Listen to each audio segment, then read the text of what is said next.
we are live on the Granite Zero podcast. Hey. Eventually. Darren got here through his shittimings.com. Oh, dear. You an hour buffer. Well, I'm here now. That's the main thing. Cheers for coming, boys. So what? Not the manliest drink, but I've got a nice pink gin here. It's good. He loves it. Really good. I got the red. He's on the red. On the red. Wow. Whiskey. I've got a The evening one. I've got a hidden red in the little compartment. Nice. What's down there? You need a fridge. You need a shed I fridge. do need a fridge, but the electricity is only on here when I'm in the shed. Right. Kingston lead. My mum, you know, they're doing all the 1996 games throwback on ITV for the Euros, and obviously, first, yeah, 96, yeah. My mum's texting me as if it's like happening, and I'm like not watching it. Like, so she's sort of telling me like how it's unfolding. Like, oh no, and she's going, sick note, Darren Anderson. Oh, he's having a very good game. Is that me? Yeah. That's you. What have you done? I don't know. Touch something. There you go. Are we back in? Yeah. You fucking. Do you know what? Basically, I've got a microphone, but it's got a headphone end. But the headphone is rubbish, so I've only plugged the microphone bit in. But I'm pretty sure I've just electrocuted my tongue because I licked the right end. and now it's tingling. Anyway, she's texted me like, "Oh, Darren's having a good game, but Gaz was a bit quiet. Like, come on, Gaz, pick it up." Mum, it happened like nearly 30 years ago, yeah. Like, she's a crank. She must have been drinking too much as well. Such a good tournament, though. Yeah, it is. Cried. I love that microphone, Darren. That's awesome. You need that to come over the shed. I've got him one. Oh yeah. Yeah. Is it like floor standing and then it comes down? No, it's just got like this arm that's attached to another part of the shed. You can attach it to your desk. Are you in your shed? Yeah. New shed, mate. Yeah. All right. Oh, wicked.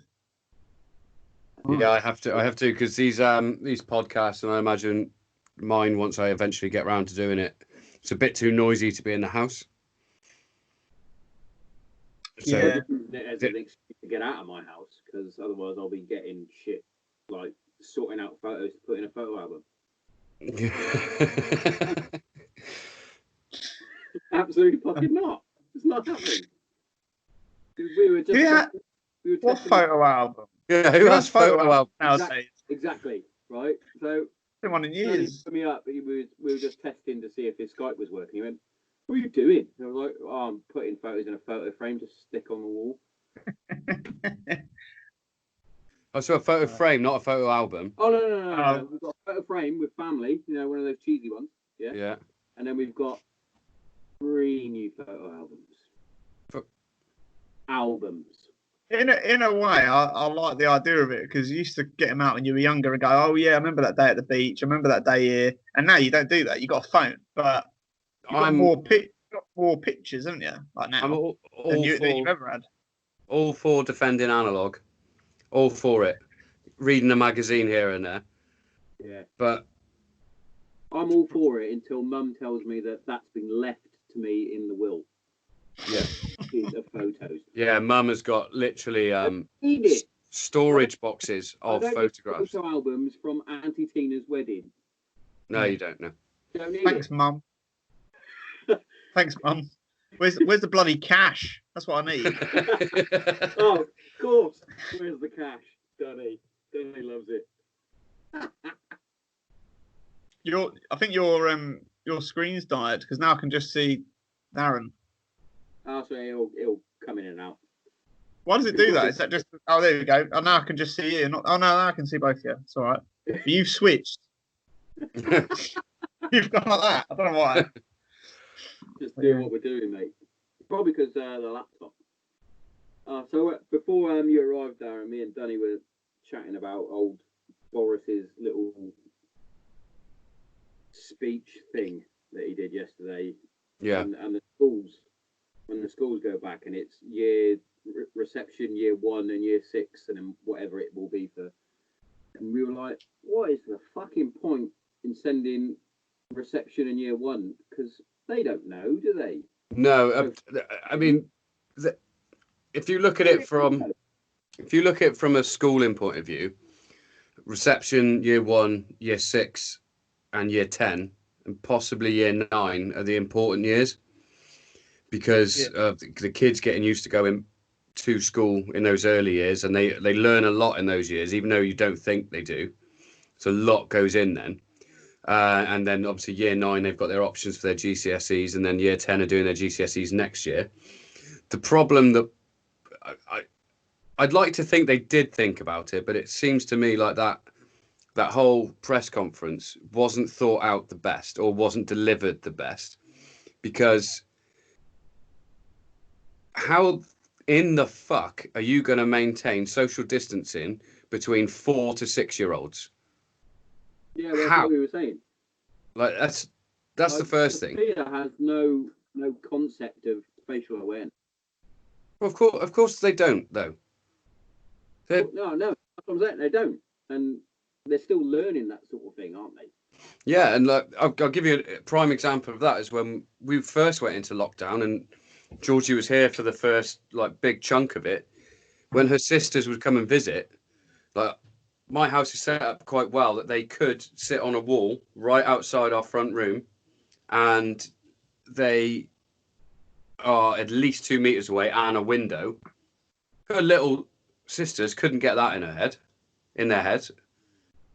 They were wanting to come up to the window. They wanted to give Georgie things and stuff, and that's just one example. You imagine 30 of them,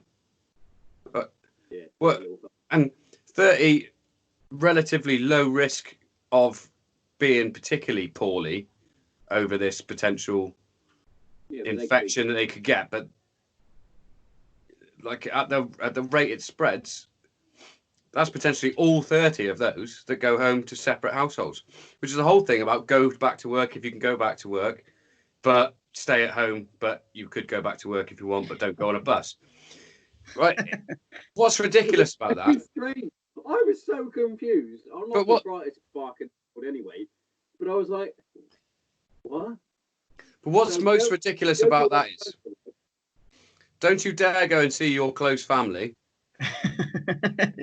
Those 2 to 4 people that you could come into contact with, and you could quite easily isolate potentially 8 people altogether. But you can go to work with up to 100 other people. Yeah. From 100 different households. Like, it does make you think this is a fucking conspiracy, isn't it? This is a plandemic. The thing is, I think when they're it's good. I've not heard that before. But doing the young children, I think they know that what's going to happen is that's going to get chinned right off, and they're going to effectively become the guinea pigs, because you're reception or year 1. They're not walking home on their own. Like, you still have to go and pick these up with other parents and whatnot, and you still probably have to drive most of them there. So you're still gonna make these areas busy. It's just crap. I understand your point. I'm hoping they've done it from a purely schooling point of view, with like reception in year 1. You need that, but where does it leave like the working parents? Because if like you're like Tommo, who's got a child in year 1, fair enough. But then if you've got a child in say year 4, well, no, you can't go back to work. Okay, so the parents still have to stay home then, because you can't go back to work. You've got to look after your kids. And how sympathetic do you think these employers are going to be? They're going to be like, "Nah, mate, if you're not coming in, you're not getting paid." Yeah, I've got a similar situation, and luckily my place of work is open early till late, but I'm the only person within Georgie's family unit that can look after her at the moment. And basically our place is going to reopen relatively soon. It's not a confirmed date. They've got a proposed date, but that they're going to open for takeaways and deliveries, which is fine. But once they do open, my furlough is obsolete. Like I can't be furloughed anymore because I could go to work, but I can't. I can't go to work because I have to look after Georgie. Luckily, I'll be able to do evening shifts. But if it was a nine to 5 job, I'd have to say no, sorry, can't, because George. I think the rules are that if they're over 14, they can look after themselves. But she's only 12, so I can't. So somebody would have to stay at home, and I'm the only person in Georgie's family group that can do that. So I'd be fucked. But looking at it, that's not necessarily the case. But I'm sure there are plenty of people. And just knock a few of the benefits on the head, Boris, and then distribute that out to everybody, and then it'll be all right. Universal credit. There you go. Hey, also, stop people flying in. How embarrassed would you be to be in the lockdown for, what is it now, 8-9 weeks, and then go, do you think we should probably stop flights coming in? Or if they come in, maybe they can isolate. It's like, before that, they were just like, nah, that's fine, because they're not infected. But how do you know? They're not. Yeah. I'd be embarrassed. I would call it cunnilingus. Aer lingus, I think. I'm definitely going to call it cunnilingus. Just call it cunnilingus. Do you know what that is?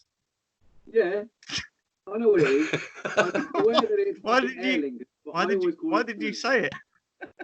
Because it sounds better than Aer lingus, so we'll call it licking funny. All right. That airline was 95% full. Yeah. To a flight to fucking Dublin or Belfast or wherever it was going. No. Be like New Zealand and Australia and just shut it off. But the thing is, either I'm thinking completely off here, or they are actual fucking morons. When you've got a country like Germany, okay, take Germany for example. Now, Germany managed to shut their country down pretty quickly. Now, no pun intended here, but German people, on the whole, as a country, tend to do as they're told. So you wouldn't, whereas in Britain, like you've had some stupid twats that they're told they're on lockdown. Oh, I'm still going to see my mate though. Whereas in Germany, they tend to abide by the rules that are laid out. So they shut down the country, shut down the virus. They've now reopened to a certain degree. Guess what's happened? Second wave, looking at a second lockdown. Look at that model and go, tell you what, guys, we'll just keep the brakes on for a few more weeks. I don't get why he didn't do that. The thing is, they never went harsh enough in the first place, did they? No, but the thing, what is heat chart? With his Nando's heat chart, and then started going around in circles, saying stay at home, go to work, but stay at home. When he could have just gone, right, there's no change. You're on lockdown, motherfuckers. Yeah. That's exactly what these should have done. done. What's really fucking annoying? I know they're not listening. Our fucking neighbours had a barbecue with about 10 people in it yesterday. Or Sunday. Yeah, yesterday. Right? One of them is a copper, and the other is a fucking paramedic. That's a joke. Yeah. Yeah. It's people have just got bored of it, haven't they? And people have just gone, I haven't been affected yet, so it probably isn't real. So I'll just carry on. Yeah. Like this it almost feels like, when it was first happening in China and everyone knew about it in January, everyone was like, meh, it's in China. I don't need to be concerned about it. I think people are taking the same approach, even though it's... I thought you had a flow chart then, Sean. I thought you brought out a prop. No. Prop. Here's my scale. Of the Nando's. It's not even a case of like a bee sheep.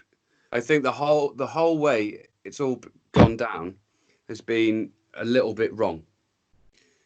Like classifying people as essential, like that in itself. But that in itself is wrong. So because people put value. You're right. Yeah, sorry. I don't know what you can see me. I forgot there was a camera. But if you think about it, as much as this sounds like a bit of a serious thing, if you think about it, people put value on what they do. So if you ask when you first meet someone or you haven't seen somebody in a while, you're like, what are you up to now? What are you doing? The first thing you usually reply is with your job. So what the government essentially was doing to a hell of a lot of the population was telling them that you're not essential. Your job is pretty pointless, really. Mm. So if you take that from a mental health point of view, which is what your podcast's all about, imagine working your ass off in, I don't know, a retail job for your whole life, and you'll come into the end and you're going to retire soon, etc. And then you get told, rather than looking at it in a different way, just calling them front line, calling what you guys do front line. You call somebody non-essential, that's going to have a massive knock-on effect eventually. Not necessarily at the beginning. At the beginning, they might have been like, woohoo, free money. But after a while, when you're sat there on your own in your house or your flat, some people are just literally on their own in their flat. And then they've got to sit there with their thoughts, and their thoughts then go to, well, if I'm non-essential, what's the fucking point? And also, like, when you say non-essential, you're sort of thinking, hold on, if they think I'm non-essential, what about my boss? I might not have a job to go back to here if I'm not essential. Yeah, I think that's a lot of my a lot of people in my work are sat now starting to come back in, even though they've been off and working from home, because they want to sort of show that no, I do actually need to be in. I'm quite important, you know. yeah. Even though, you know, they can probably still do 90% of the job away, they want to be seen to be coming in. And the danger with that is when you work in a real busy area of the city, which a lot of people need to come into, it's got risks to it. That's why I get annoyed whenever I see people that don't need to be in. It frustrates me because I have to still go in. Where I work, it's basically a business park, so we have to go and unlock all these fucking buildings for these people to go work. And you're like, everybody else in your office is working from home. Why are you here? You don't need to be here. I'm quite happy watching fucking Ozark. Great show. God's sake, now I've got to get out. Yeah. I'm watching fucking the Chicago Bulls, The Last Dance, and now you're fucking interrupting Michael Jordan jamming on fucking Patrick Ewing. I've just finished watching Sunderland Till I Die, and I've put off watching it for ages because I thought, frustratingly, I really judged a book by its cover, and I saw the Sunderland Till I Die model, and I was like, oh no, because all I could think of was the sort of the typical scum you get at football that go, oh, I'm insert team till I die, you know, them sort of types. And I thought, do I really want to watch like a fan-based film about Sunderland? No, I don't. And then someone said, no, it's about like the running of the club and all that. And I'll give it a couple of episodes and thought, yeah, it's quite good, you know. And I've stuck with it. I think even if you're not a fan of it, it's pretty decent. But still, that put me off massively. But that's good. Watch it. If you haven't seen it already, watch it. Ozark's good as well. I've really struggled during lockdown to actually watch telly. Yeah. Have you felt like you need to do something? Yeah, well, I've completely done my garden, more or less finished it now. I've got full Alan Titchmarsh, mate. And he mate. I've got somewhere near 100 tomato plants, all sorts of fruit and veg growing. I just got a plum tree delivered. I've got a cherry tree coming, and I just sorted out an orange tree. Why didn't you do vines? Like, you're drinking wine. That must be good. Do some wine. Do some vines. Wine's quite difficult. It is. You could get. And you also need fucking vineyard. Yeah, you could get a big line. A big line. Making bottles for yourself. Yeah, I know, but you'd get about that much out of what I've got, space I got in my garden. Your supervisor's gone home though, hasn't he? Gone back to work. Say it. Who's? Your supervisor. He's gone back to work, hasn't he? My supervisor. Yeah, your supervisor of your work in the garden.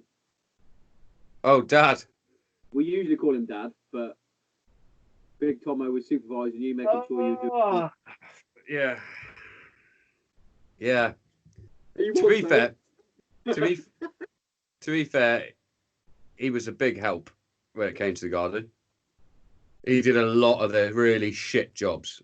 And what I did is I told him 2 days prior to asking him to give me a hand that, and I'll do my best to explain it to you guys the way that I explained it to him.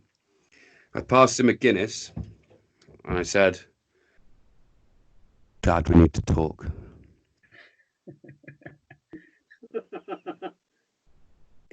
If you were a child, you would be diagnosed with autism. 100%. So let me tell you, I'm going to help your autism. I've worked with autistic people. They're not all the same. They all have their different things. Yours is that you get extremely obsessed about certain jobs. And I just put this seed out there, and I'm not joking. I was sat opposite him. He had his Guinness, I had my wine. And I said, Dad, I think we're going to need the weeds taking up. He went, don't worry. I'm going to kill those bloody weeds. Sorry, just... Woo! Woo! 3 days. You didn't want to do the weeds? Oh, fuck no, mate. If I could show you the amount of paving slabs and brickwork that I've got on my floor. My floor? Is it classed as the floor? No. It is. What's the... Okay. The ground. On the ground. No. Front and back. Yeah. So I've got loads of brickwork, loads of stonework, everything. I even helped him design a tool to get it up. So I had a little hand, like a little hook. Hey, sort your fucking microphone out. All right. I don't even know. I don't know if that's his microphone or his dildo just slipped out of his ass. Jesus.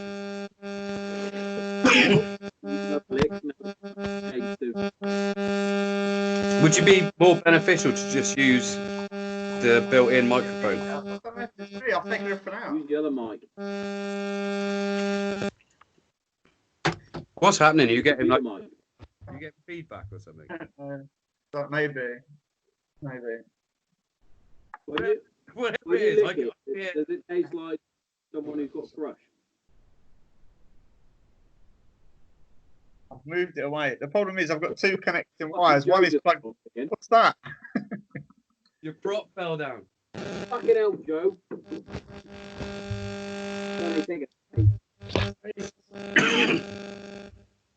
Running Zero Podcast, technical difficulties. Right, so I can't 100%. Right, this is going weird. We were getting into a flow. I've turned it off now. Sorry. We'll have to just do that for a while. Just give it a break. It'll be all right. All right, mate. That's fine. Right. Right. I'm going to throw this one out there because there's an elephant in the room here now. And it's growing back quite nicely, Chris.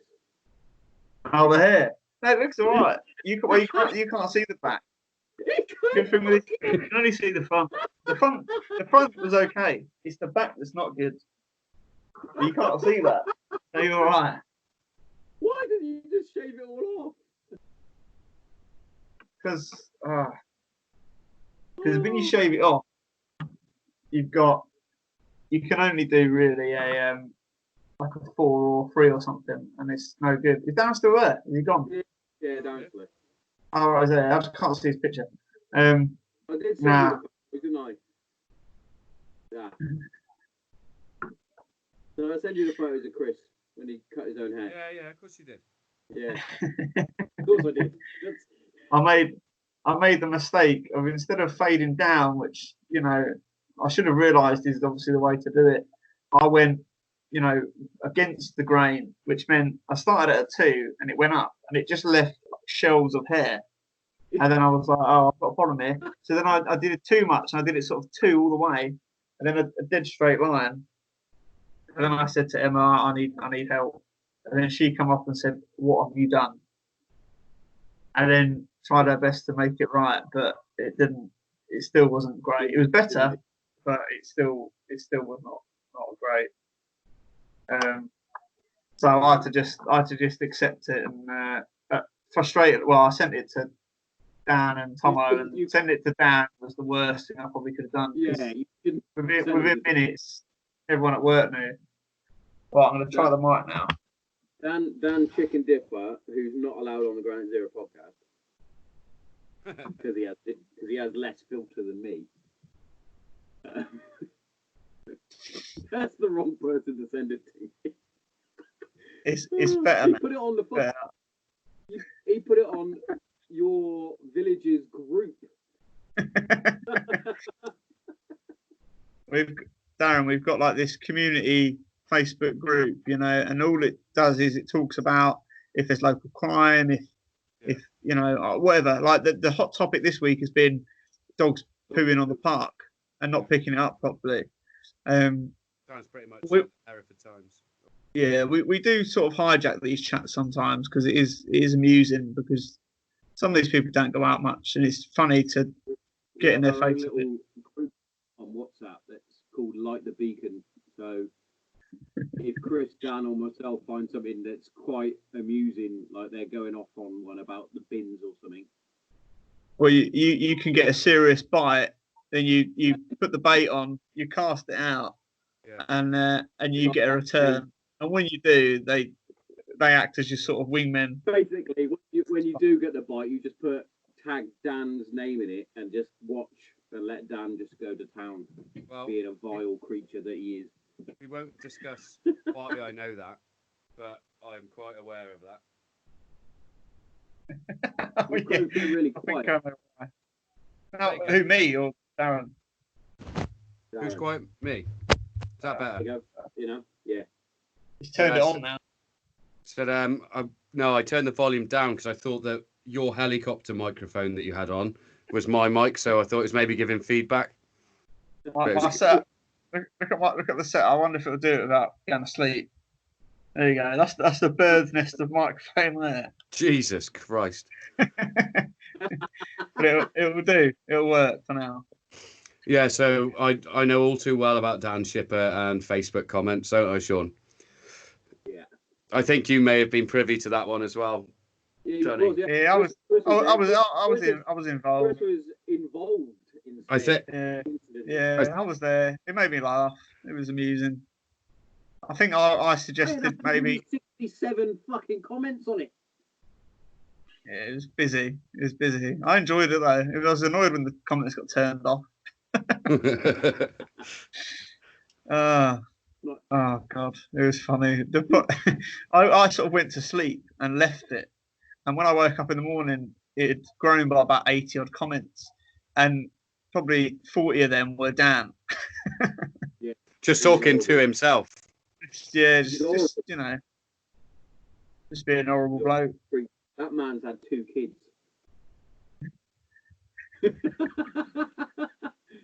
and he's married. Yeah. Funny. Crazy. Yeah, we missed the news at 9 o'clock. We've gone over. Well, Darren was going to do like a travel and weather update or something with his mic. It didn't happen. I like how you tried to push your anal bead off as a microphone as well. Of what? That little thing that you've got there definitely is not a microphone. That is a sex toy for your bum. Go down again. Go down again. Look at it. So, no. So, Danny, you have to remember this. When you get into verbal conflict with me, I remember things. And I remembered exactly what that looked like, and I was waiting for a microphone comment. And you've definitely, that has definitely seen the inside of you in some way. It's quite thin. Yeah. It's quite thin though. Although it is the best for double penetration. It's at least 4 inches long, but it is quite thin. Yeah. You might struggle. But it reminds me more of when you go to like a town meeting. Not that you've gone to town meetings, like I haven't, but I know what they look like. You know, they have them little microphones and they have to push that little button to interrupt, and then they sort of lean forward and have to chat. That's what it looks like. Tracy Crouch is your favourite person in the world, mate. Oh, yeah, Tracy. It'd be hilarious if you got her on here. Although it'd just be like, are you going to sort the bins out, Tracy, or what? What's going on? Keep missing them every week. Just your bin. Yeah. What do you think about the football? Do you think that's going to happen or not happen? Because if they open pubs and stuff in July, that means they've got to open up spectator events, which means you might be all right. I've heard through the grapevine that there's very little chance of pubs and stuff opening up. And it'll be very stringent rules. Like if you've got a pub with a beer garden, you can use that because you can social distance. If you've got a restaurant with a massive floor, I mean, I think Man United have trialed or trialing or been given permission to trial sectioning their stadium by like so many hundred seats or something like that. Mm. But fans can get on there on the train from fucking London to Manchester. That's a good point. The other Manchester team, Man City, they've been trialling social distancing for some years now. Yeah. So whenever I see their ground, it's pretty empty.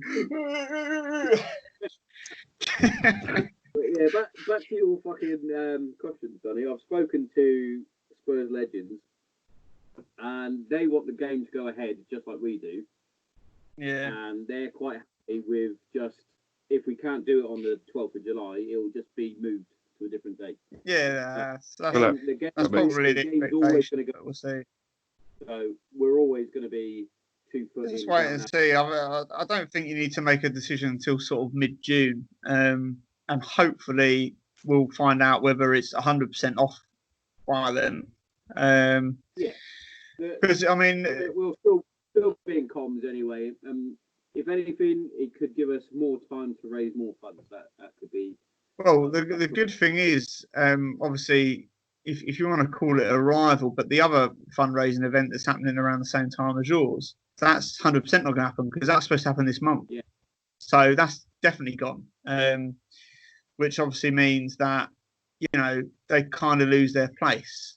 It might mean they move a little bit further to having an event somewhere else, but then Mason United's priority is going to be getting the season up and running. So if they try their best to get the season up and running by mid-August, it will only be away weekends fixtures that you could plan for. But again, it's all ifs and ahs and buts and maybes, isn't it? So we'll have to just wait and see. But the good thing is people might have a proper appetite for going for a game. I mean, imagine if the timing was right and that was the first game, spectator game, and you said, right, well, we've got probably Spurs legends coming down and they're playing a charity match. You'd go, I don't care, mate. I don't care if they're playing Girl Scouts. I'm coming. I want to pay. Well, the previous events that I've been to that they've done for Spurs legends and Arsenal legends, I think it was the other one. Mm. It was pretty much full anyway. And if the weather's nice, it's fucking good to go and get a fucking decent beer from in the I can't remember what the bar's called now, the Spitfire Lounge. Yeah, Spitfire Lounge. Yeah, that'll be good. That'll be good. Darren can't wait to lace up the boots and wear the fucking Sanchez tiny shorts from 1970. I don't think I'm even going to wear that big, mate.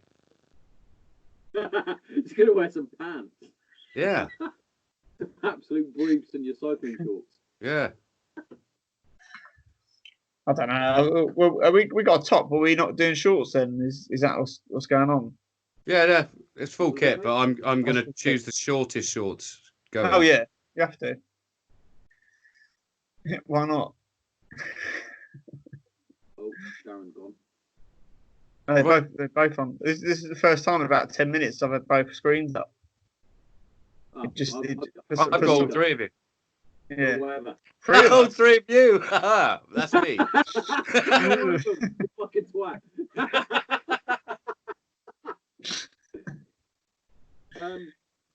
Yeah, we're just waiting. We're just waiting on the kit. Obviously, you can't go in and fucking see the geezer. Well, me. Yeah. Yeah. Well, that's the other thing is like, when's his shop going to be fully up and running and stuff? But yeah, it'll get sorted. It's not like they're waiting to make the kits. They've got the kits. Yeah. So just the printing, isn't it? Yeah, but it's like whether they're in there working because there's no. Yeah. Like, it's not a big call at the moment, is it? So, but yeah, we've got kits. Bullshit wankers. Yeah. So COVID. COVID. I do like a good COVID chat. Go on, what are you saying? Did you see Afterlife, or are you going into fucking COVID? Oh no, I have. I've watched all of it now. What happened was I sort of put the first 3 episodes on. I sort of went, yeah. I don't know why. I think I was just sort of like it was on, and I was just sort of on the phone. But I just wasn't finding anything funny, and I wasn't finding it particularly that great, to be honest with you. I just thought like he was covering a lot of old ground. But then I've rewatched it now, and I think like he's okay. I don't think he's as good as the first season. Don't get me wrong, because that sort of that deals with what it is as a concept of afterlife. And this one, he's regressed, doesn't he? He's gone like, oh, I'm still really depressed and all that. And then he kind of learns to accept it. But I'll tell you what, the last episode, I was watching it at work. I had to like go away because I was like, tears rolling down my face. He's such an annoying actor because you laugh at him and you think you know where you are with Ricky Gervais. You're like, he's funny. I'm just laughing. And then he hits you in the feels with some acting and you go, what's this? And then you have to find a quiet spot to dab your eyes. When he was saying like good night to his laptop, I was like, nah, can't be having that, Ricky. You're taking a piss there. You made me cry. Well, if you think about it, like a very good stand-up is obviously going to be a very good stand-up. Like Ricky Gervais is going to be very good at that, because if you've ever seen any of his stand-up, he pulls you all over the place with stuff that you laugh at, that you go, oh shit, I shouldn't really laugh at that, but he said it, not me. And then all of a sudden he whacks you with a fact out of nowhere.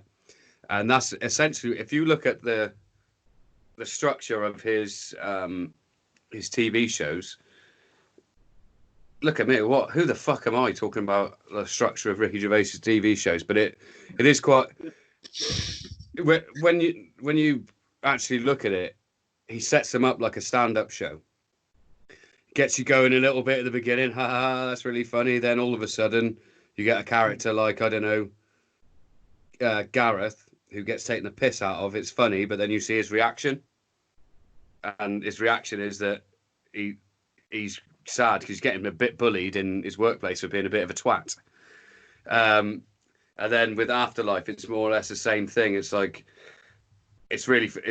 we know what's going on. The underlying theme is that his wife's died and he's a bit sad, but he's still a funny character. So he throws in a few funnies, and all of a sudden it's bam, now be sad again. Because like being happy and being really fucking, as you know, Sean, being really happy and being really, really sad are pretty fucking close.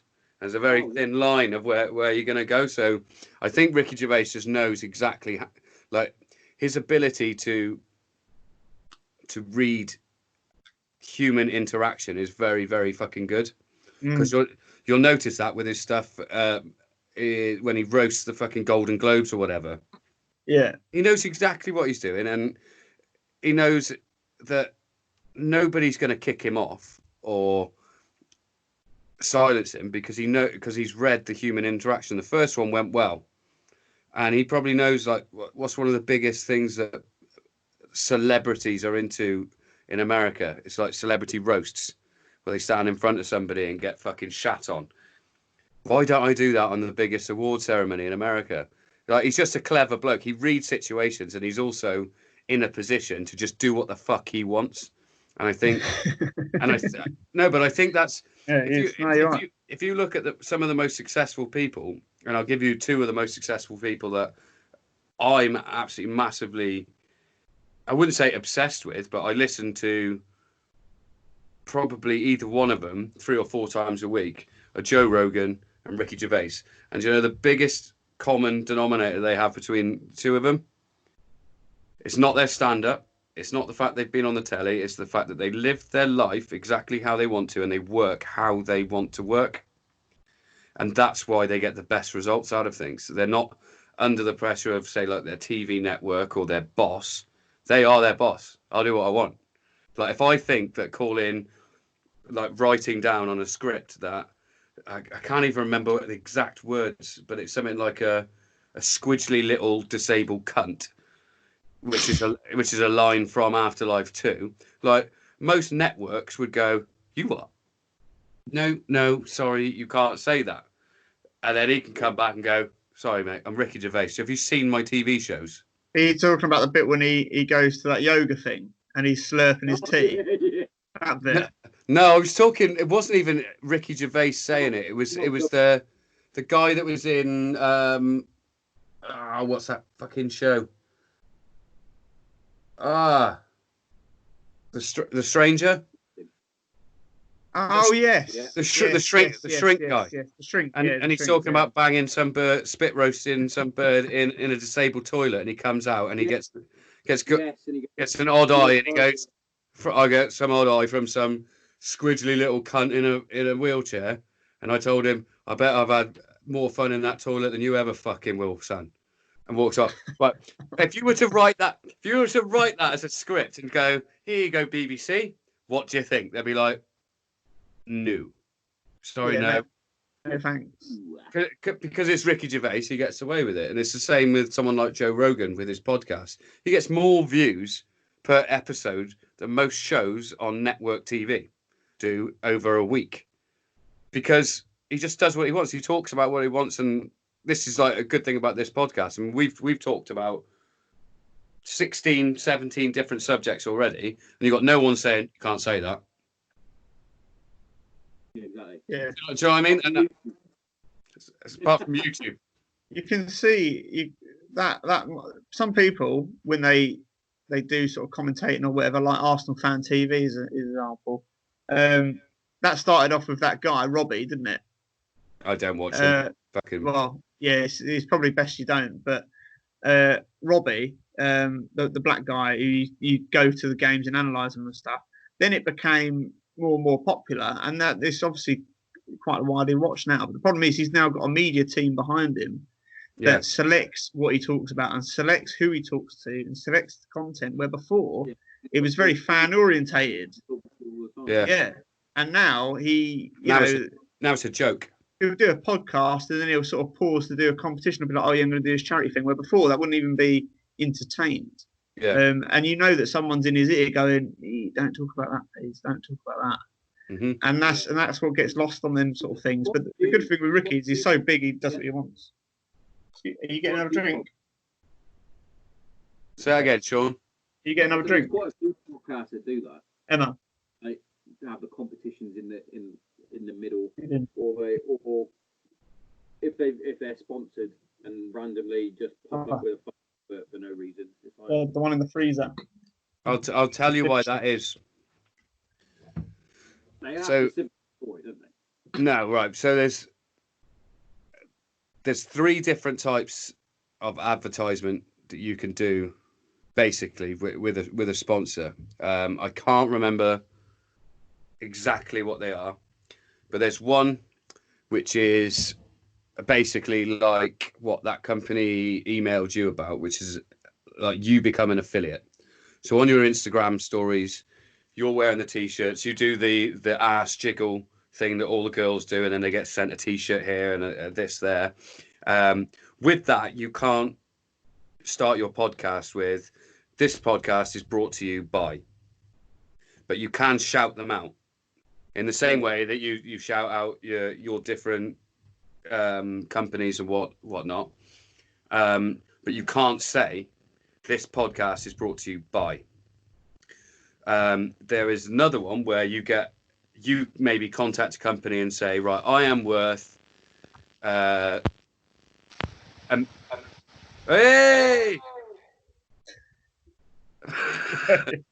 I'm worth so many views per episode. I can get you so much traffic to your company." So say 1,000 clicks per every 100 clicks that you get, or 100, like say you put in a promo code, you put in the promo code per that, then they will pay you say 30p per 100. So you get like a drip feed depending on how popular you are. In that one, you're more likely to do a read. So that's why a lot of the podcasts will take a break, or they'll just go, "I'm going to do a read," and they'll say, completely not endorsed by this, but it's quite a common one, the MeUndies thing. So you'll get like Bill Burr, Bert Kreischer, Ari Shafir, all those, but they're all very much the same. And what they'll do is at some point during the podcast, they'll mention it. You also then get, say again? Carry on. So then you also get like a full sponsorship where they'll say, "Right, we'll give you 300 quid. That's your sponsorship. If we get good traffic from your podcast, then we'll up your sponsorship, or we'll continue your sponsorship." And that is the type of one that you start your podcast like Rogan does with On It. So this podcast is brought to you by On It, because On It have paid you 300 quid for whatever duration that you've suggested. So that's like competitions and stuff is just a way of you potentially getting more viewers or getting more interactions with your podcast. That's why they do it. But I think the best format is get out of the way at the beginning, regardless of whether you're getting paid a lot or you're not getting paid at all. If you're just giving out promo codes, if you do it at the beginning, because people can skip that. There's fucking nothing more annoying, if you ask me anyway, than going back to the old TV format. So what's it like when you've been watching a really good, like, this is, I don't know, this is not even a business advice or anything like that. This is just like a conversation now. That was just like me explaining the different sponsorships and why they do it. But what is more annoying nowadays than going from watching Netflix or Amazon or fucking Hulu or any of those things, and then you go and watch a TV program on fucking Sky or on, and every 15 minutes you get an advert. It's like, for fuck, I was just getting good. I was just getting, it's so annoying. So I think that speak about all your adverts at the beginning. People can skip through that in the car then, can't they? Oh, Tommo usually goes for about 10 minutes on these adverts. Get to 10 minutes. Oh, there we are. Now we haven't got to worry about anything else. Just listen. I think the problem is, don't you have a risk of turning first-time listeners off? Like, if you do that, people might go, "What the fuck's this?" I just adverts for the first 10 minutes. I suppose you might. Like you're saying, but there's a lot of things on Facebook as well. Facebook fucking pisses me off for this. You'll be scrolling, you come across a video, you go, "This is all right." Particularly football ones, they really annoy me because they never start at like you're going to watch a goal, but they start it a minute before, and you're like, "Okay, if we could just get to the banger, please." And then what happens is you get that thing where it just Bet365 comes on, and then it does a countdown for 8 seconds, and you're like, "Can you hurry the fuck up?" And then when it starts, straight away you're into it. It's not like a TV format where you sort of know an advert's coming, and then it comes, and then it doesn't dive you straight back in. I mean, an advert would never, a film would never be on, and there'd be a massive fight scene, and then it would just cut, and you'd go, what? And then you'd have to watch an advert about toothpaste, and then bang, straight in. That wouldn't happen. But on Facebook and YouTube, that happens all the time. Yeah. And there's, like you said, there's nothing more annoying. Sometimes I completely turn off. I don't even watch. As soon as I come across an advert, no, I ain't got time for you. And you're not having my advert view figure. No, bye. Tell you what really fucks me off is the clickbait ones where it's got the picture of something and you click on it. Could be a hot woman. That's usually my little fucking rabbit hole. Can't lie. This is recorded. Like, this is recorded, by the way. Yeah, I know. Oh, now, click on it and it's like, well, that's not even on there. Megan Fox's ass is not even on there. Huh. Not that you were looking for that anyway. That wasn't what you were after anyway. He doesn't listen to this anymore. There's usually a there's usually I don't know. I think quite early into my I was on social media like quite early, and I tend to know those clickbait fucking advertisements that that I know. I thought he was showing us his butt plug thing again. Dick out for a sec. No, what I was going to say was that those sort of clickbait things, I got used to the language of them very early. It's like, you won't believe what happened to Charlie Sheen. And you're like, what the fuck's going on here? It's not me. I never have my phone on loud. Dunny is sabotaging us. He's sabotaging. Also, nobody has that ringtone anymore. Also, why is he drinking out of that wine glass? I don't know, mate. I'm not being funny. You can't. His missus must have bought them.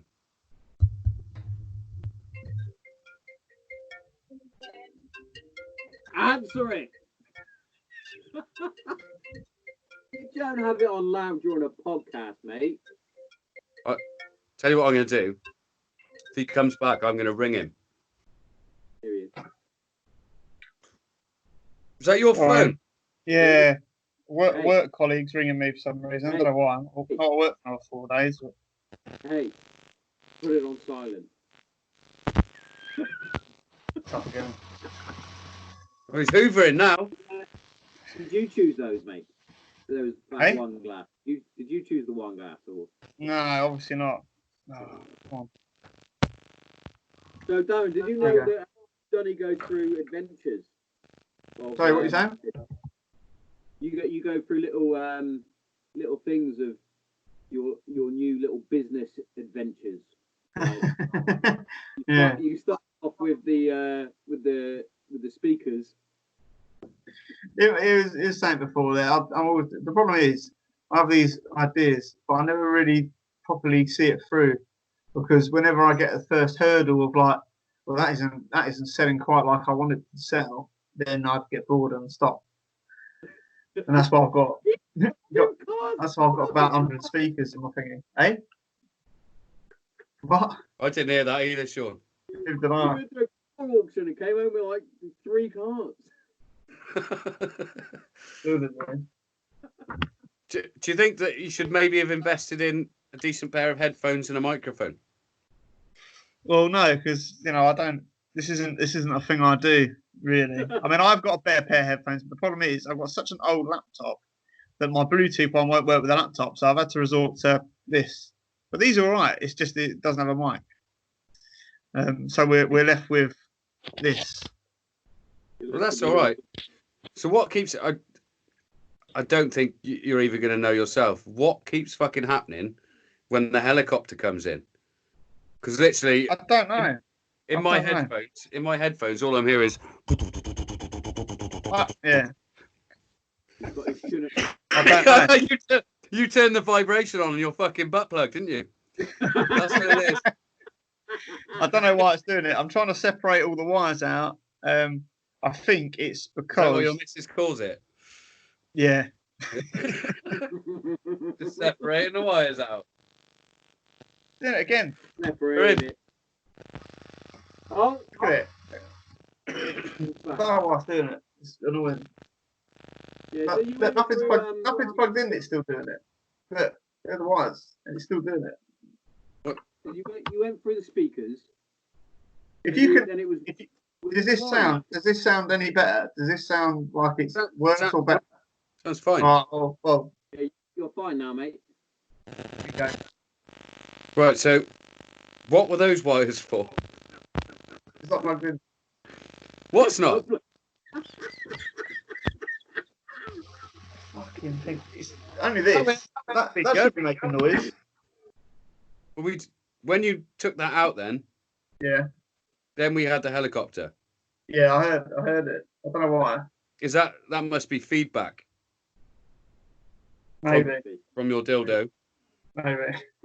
And it's the laptop speakers here, where you can't see. I don't know why I'm pointing. You can't see it here, and the camera is obviously there. Yeah. But I think what it is when they're not plugged in, is your microphone is picking up what we're saying, and it's sending it back and forth. Possibly. Producer. This shouldn't happen. No. I can only hear you here. It's not out there. What? Doing it now. There's never been a podcast yet that has not had some sort of technical difficulty. It has not happened. Everything. I can't hear it when I unplug it, and then I put it back in. And the fan, Chris Smith, is used to it by now, so it doesn't matter. Yeah. And Mum. Yeah. Mum listens to about 10 minutes, I think.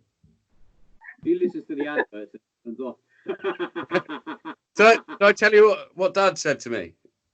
I don't know if I brought this up on previous episodes. Might have done. But he went, well, Sean's podcast's doing quite well, isn't it? Oh, yeah, have you listened? No, I read a review. And I went, all right. And he went, and I'm guessing that you're bloody Little Brown, aren't you? And I was like, yeah, what gave that away? He went, That's all I got. He's never listened. He's never listened.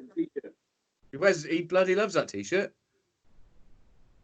I'm surprised it fits. Oh, he's lost a stone, mate. Surprising what not drinking from 12 o'clock until 9 o'clock every day and then eating 3 meals a day actually does. The thing is, if he was 20, they'd probably have no effect. Yeah, but he's nearly 70, for fuck's sake. Yeah. He's my 70-year-old man-child. Is he still working at the moment? Wow. You call it work. He sits in a house. He basically does this to every person in his phone book. Yeah. And if you don't answer, He gets the Yeah. Big time. His house sits. Does CP, but mainly it's house sitting. Yeah, it's IST, mate. Basically, if there's nobody in the house, they still, because it's royalty, they still need people to look after the house. Yeah. But also, if he's banking palace.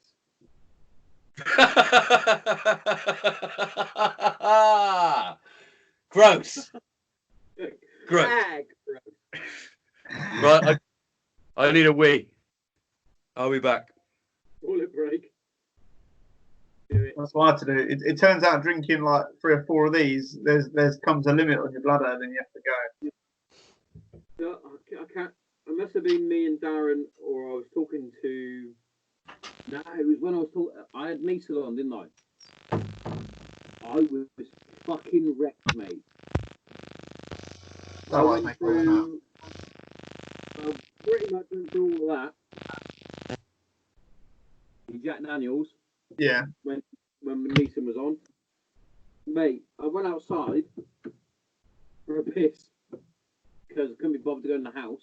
Yeah. I went out in the back, had a little pee. Didn't realise Kate was watching me from the window. She went, "Why were you swaying so much?" That, mate. I was hammered. Talking to him. He's got listening back. He's got to tell. Good though. Fucking enjoy it, mate. Yeah, I remember that when you went outside because Neeson was just on his own, like, don't know what to do. See piss, mate. All right. Yeah, what can you do? The thing is, you don't usually go on. Right? Yeah, it's usually an hour and a half we usually do, but sometimes once you get going, sometimes if you're like me, I'm a bit of a chatty Cathy, so same with you. You could probably talk for hours, mate. Yeah. You get some guests where you're talking, and it's like when I had Mason Jones on, it's like you're talking for 3 hours. And you're like, fuck hell, who's going to listen to this for 3 hours? I did. Yeah, you know what I mean. Though sometimes you get really into the conversation. Like, yeah, I could listen to this for ages. But when you compare the time to, say, a feature-length film like Titanic, you think that's quite long for chatting to one person. I watched Lord of the Rings: The Two Towers the other day. Yeah. I didn't realise it was 3 hours long. Yes. This is probably an hour too long, if anything. Yeah. Cut some bits out. Make another movie if you need to. And still, the book is about that thick, and there's bits in that have been missed out, and you go, that's not even mentioned in the film.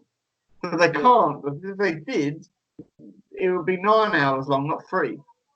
And you'd just be like, I mean, I don't know why they've not made it into a series, to be honest. I mean, that'd be a long ass series. I don't think when that come out, there weren't really, like Harry Potter. You could make that into a series instead of the 8 films or whatever it is they've done. But because they've started on that path, that's what they've got to do now. That's what they did, wasn't it? Back when they made it, there was like Lord of the Rings, Game of Thrones. There's some TV series now that you get more budget than a feature-length film. Well, you wouldn't get that before. If you wanted to do something big, it'd have to be a film. It wouldn't be a series, would it? Yeah. Just saying, Dan, they probably should have made Lord of the Rings into a series instead of the movies that they did.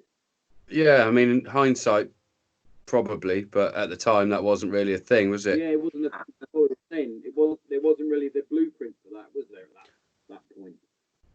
You wouldn't have the budget, and the thing, if a series is going to pick it up, the only one that's going to give them some serious money would be an American one for starters, and at which point it'd be hard to do one without breaks. I mean, I don't watch too many series, but I mean the last big budget one that I can really remember is nearly 20 years old now. That's Band of Brothers, and that was a HBO, wasn't it? And that you wouldn't be able to do that in a film because the film version of that was Saving Private Ryan. And they needed a series because they needed D-Day to 1945, the E-Day basically, and you can't do that in a film. There's too much going on. Yeah, I mean maybe they will. You know what they like with these things; they recycle things all the time. I mean, there's talk about Star Wars. They want to do. There's a new series coming out, the Mandalorians or whatever it is. Mandalorian. Thanks.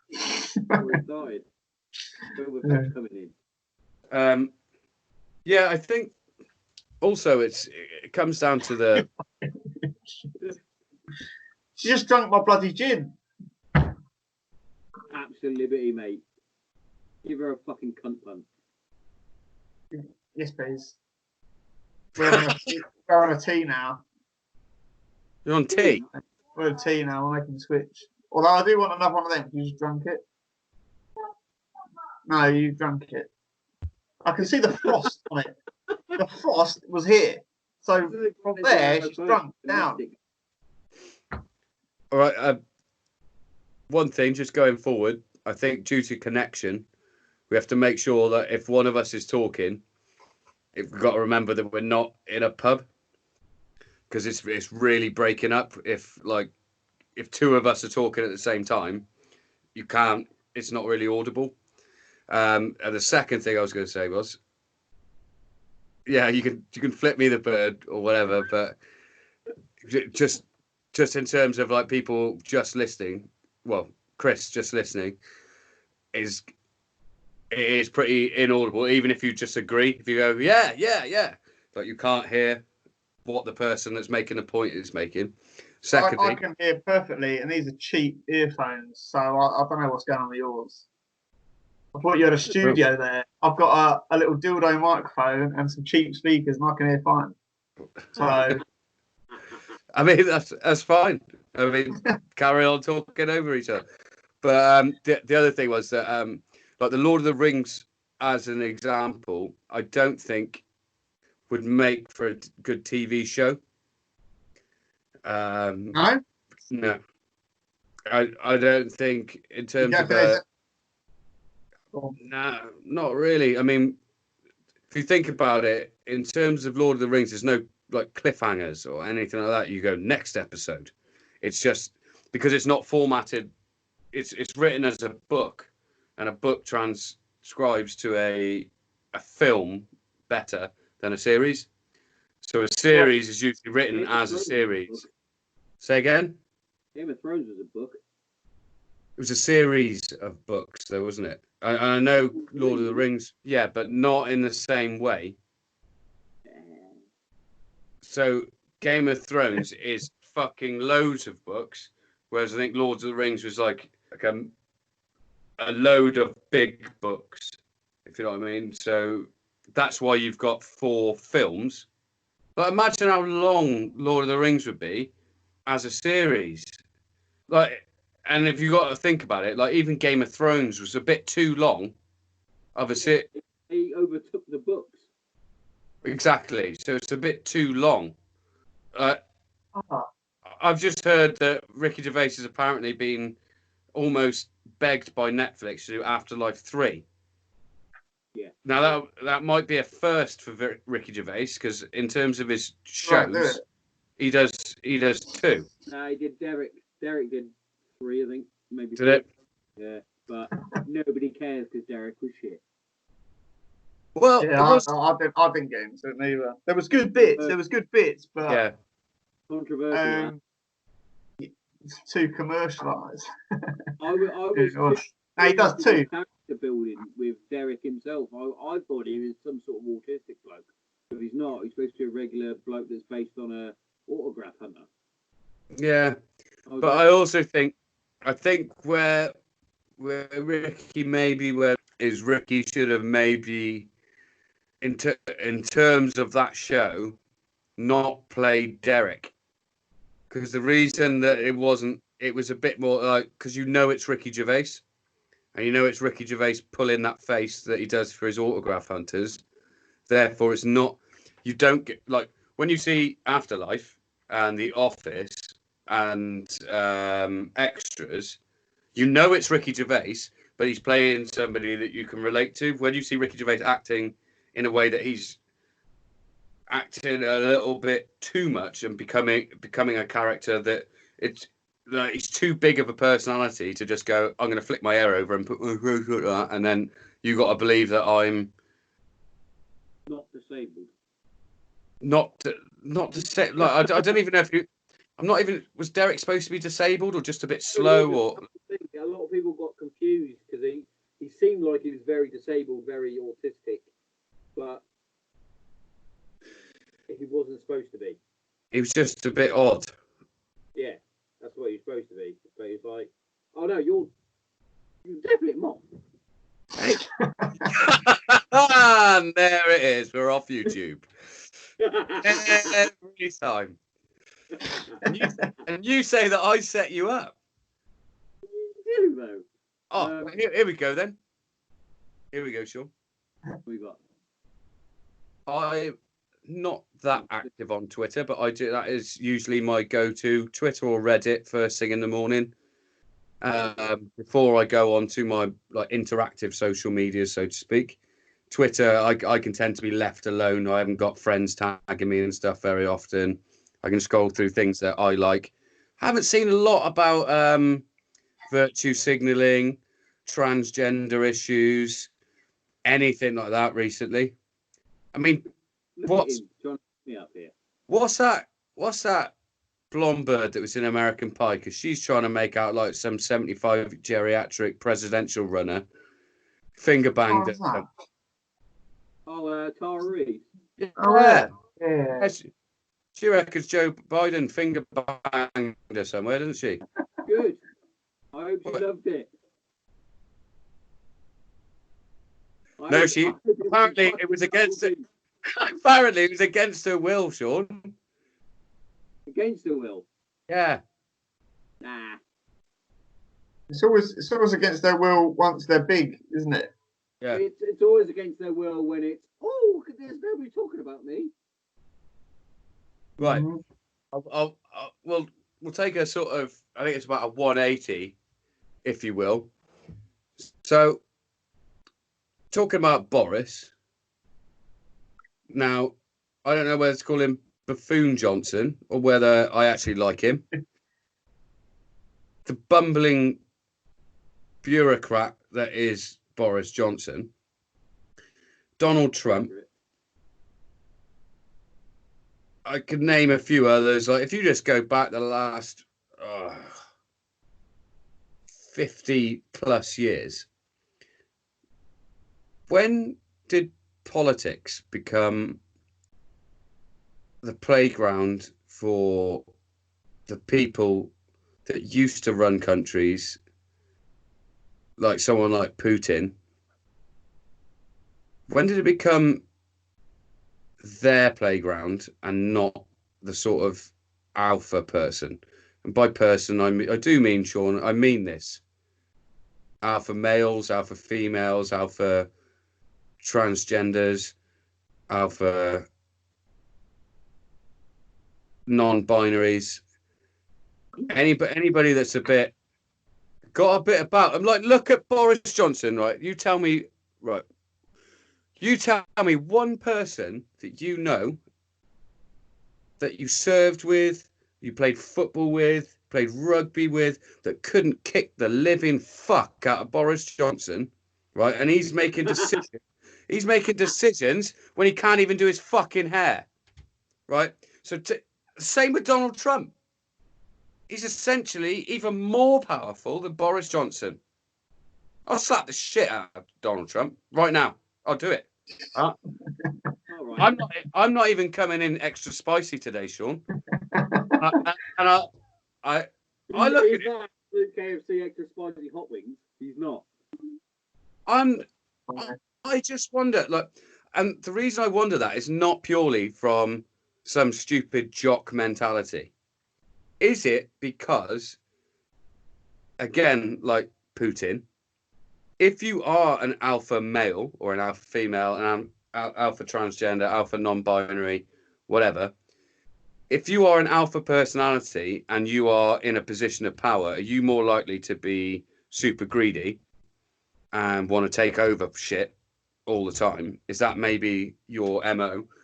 Because I'll give you my opinion. I don't think it is. I think that's just human nature, because if you look at the likes of Boris Johnson and Donald Trump, they seem to be doing that shit anyway. They just a lot more and distract. So I was just wondering what your thoughts are. Like, how come we don't have like badass leaders anymore, apart from Russia? I can't name another one because Kim Jong, however the many, he was dead for a week, wasn't he, or something? Yeah, well dead. And then they went, hold on, Dennis Rodman is going to become the fucking Prime Minister of North Korea because he's. I don't think it's the Prime Minister, mate. I think it's the Grand Ruler or some shit. Grand General Chief. Yeah. Whatever. So why? I put a fucking status up yesterday. And I got a lot of shit for it actually on our old Facebook because I basically borrowed something from Joe Rogan about the popularity contest because that's what it is. Yeah, but don't forget. It's everyone goes, yeah, I'm voting for Conservative because Conservative. You're not. You're voting because you like Boris Johnson or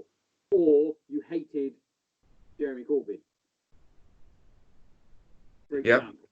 That's usually what it is. You're going for the popular opinion. I can hold my hands up. I'm a sucker for it. I'm like, yeah, he's fucking cool, mate. I like him.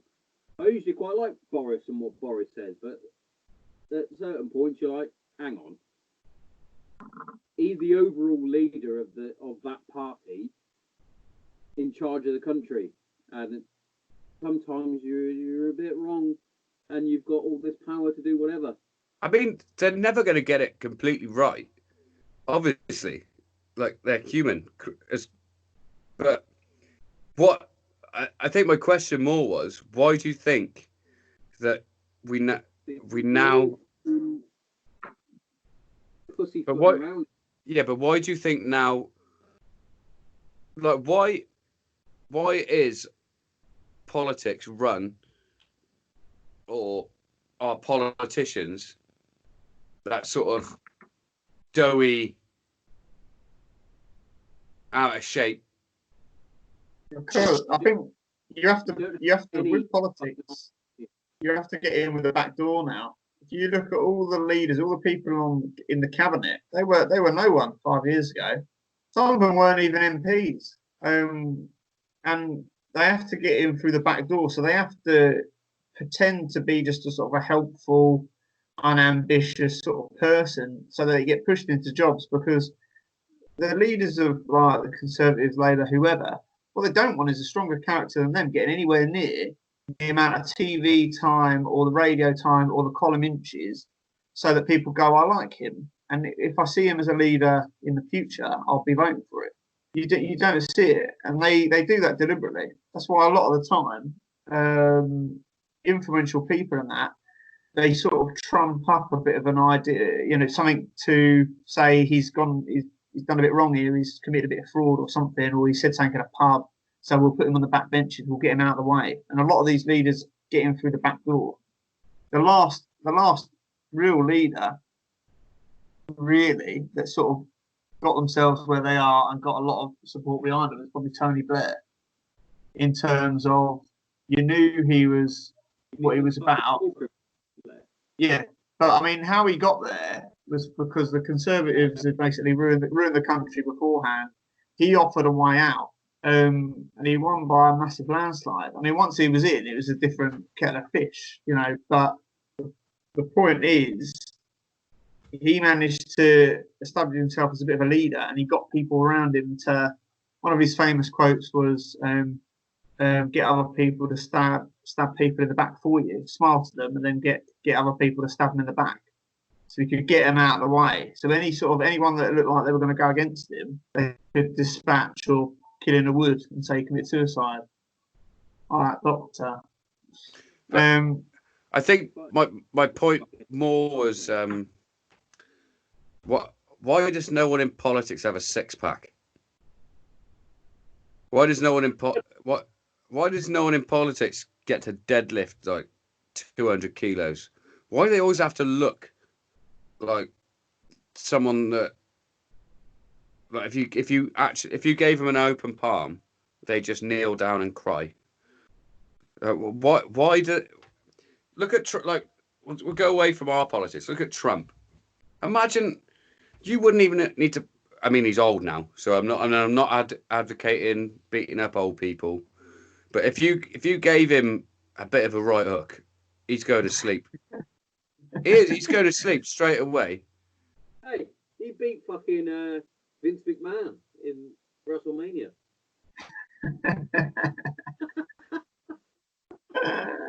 With the help from Stone Cold Steve Austin, man. Fucking stunner. I know. You look a bit like Stone Cold Steve Austin today, actually, with that t-shirt. His t-shirt.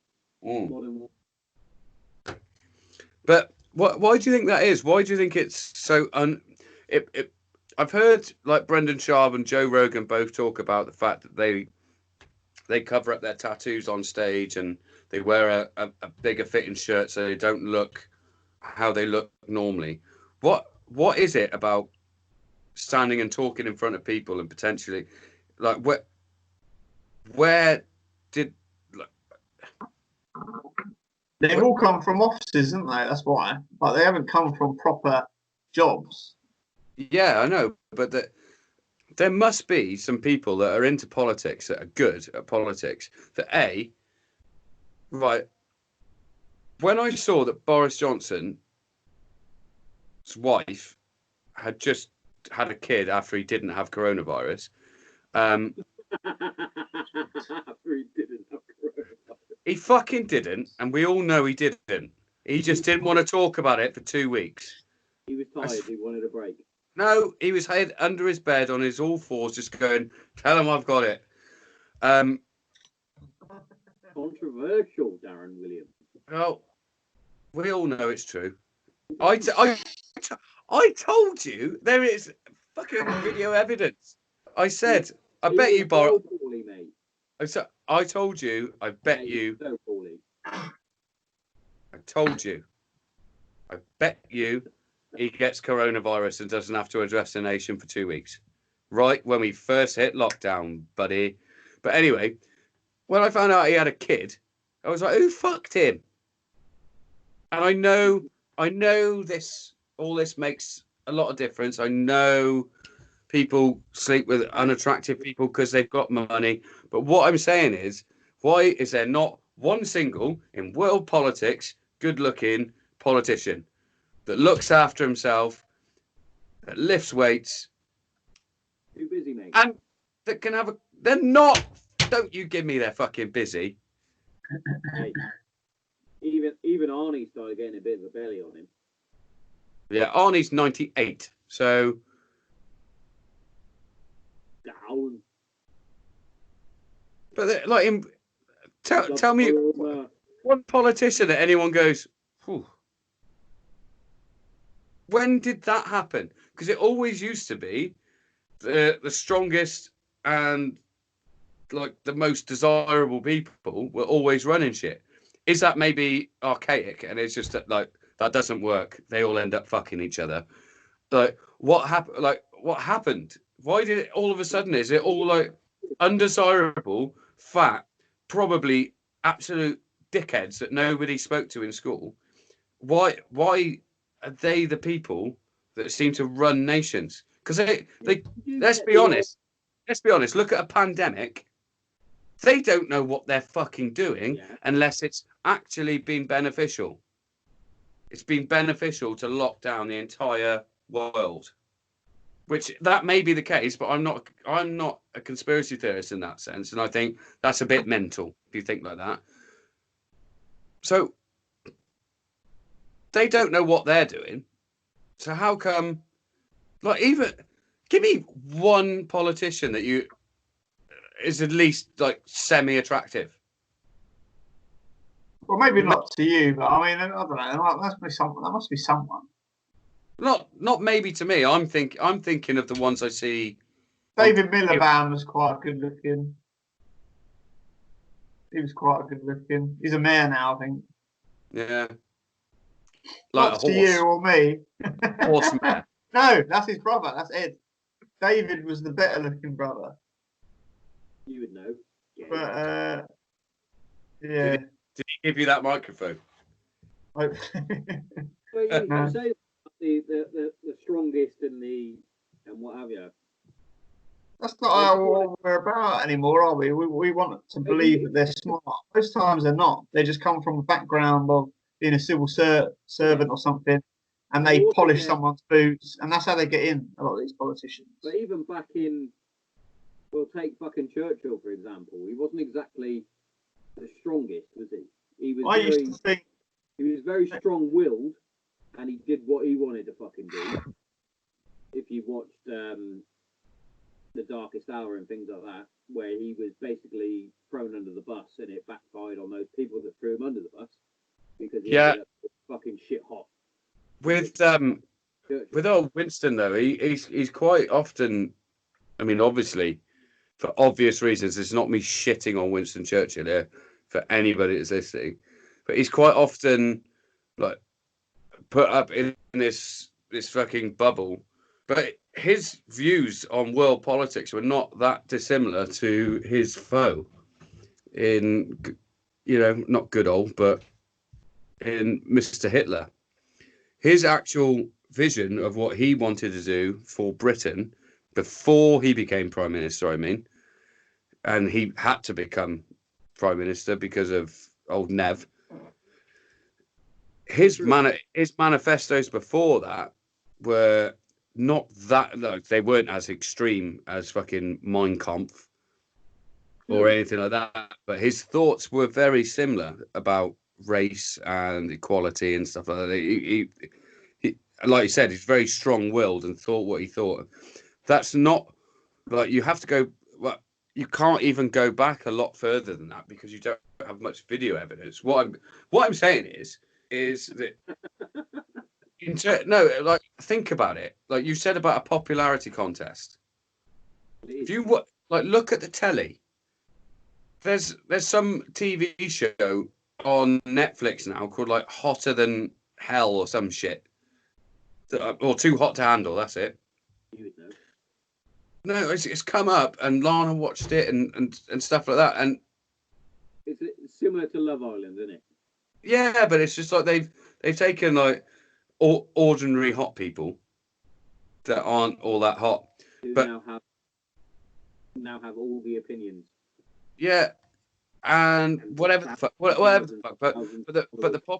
but the popularity contest. It's like if like something like Beyonce and Jay-Z, or Beyonce or Jay-Z ran for president, or The Rock or Kevin Hart ran for president of the United States of America, right? Why can't they get through? Because I'm sure they're not stupid people, especially Jay-Z, for example. He's like they probably could, but that's all that's wrong with politics in America, isn't it? Like, why the hell do you want Beyonce or Jay-Z running your fucking country? I mean, what the hell does she know about the local person? Nothing. What does she know about the working? Nothing. What doesn't she? They've been in the band since they're 17. They've got entourages and stuff. They ain't got a clue. Like, and Trump is the same. Chuck that mirror back on British politics. What the fuck does Boris Johnson know? No, I agree. I agree with you. So I mean, so I didn't vote. Why can't we have Beyonce as president? Because at least when I look at the camera and she's feeding me bullshit, I'm not there going, God, I want to fucking hit you. No, you're there. The problem is they can come from nothing. Like at least ours, you have to be an elected MP to begin with. The problem I have with this is I didn't realise until a few years ago that you could be an MP and stand somewhere and you're not even fucking living there. Like Helen Grant, the MP for Maidstone, she doesn't live in Maidstone. She's been in Maidstone her life.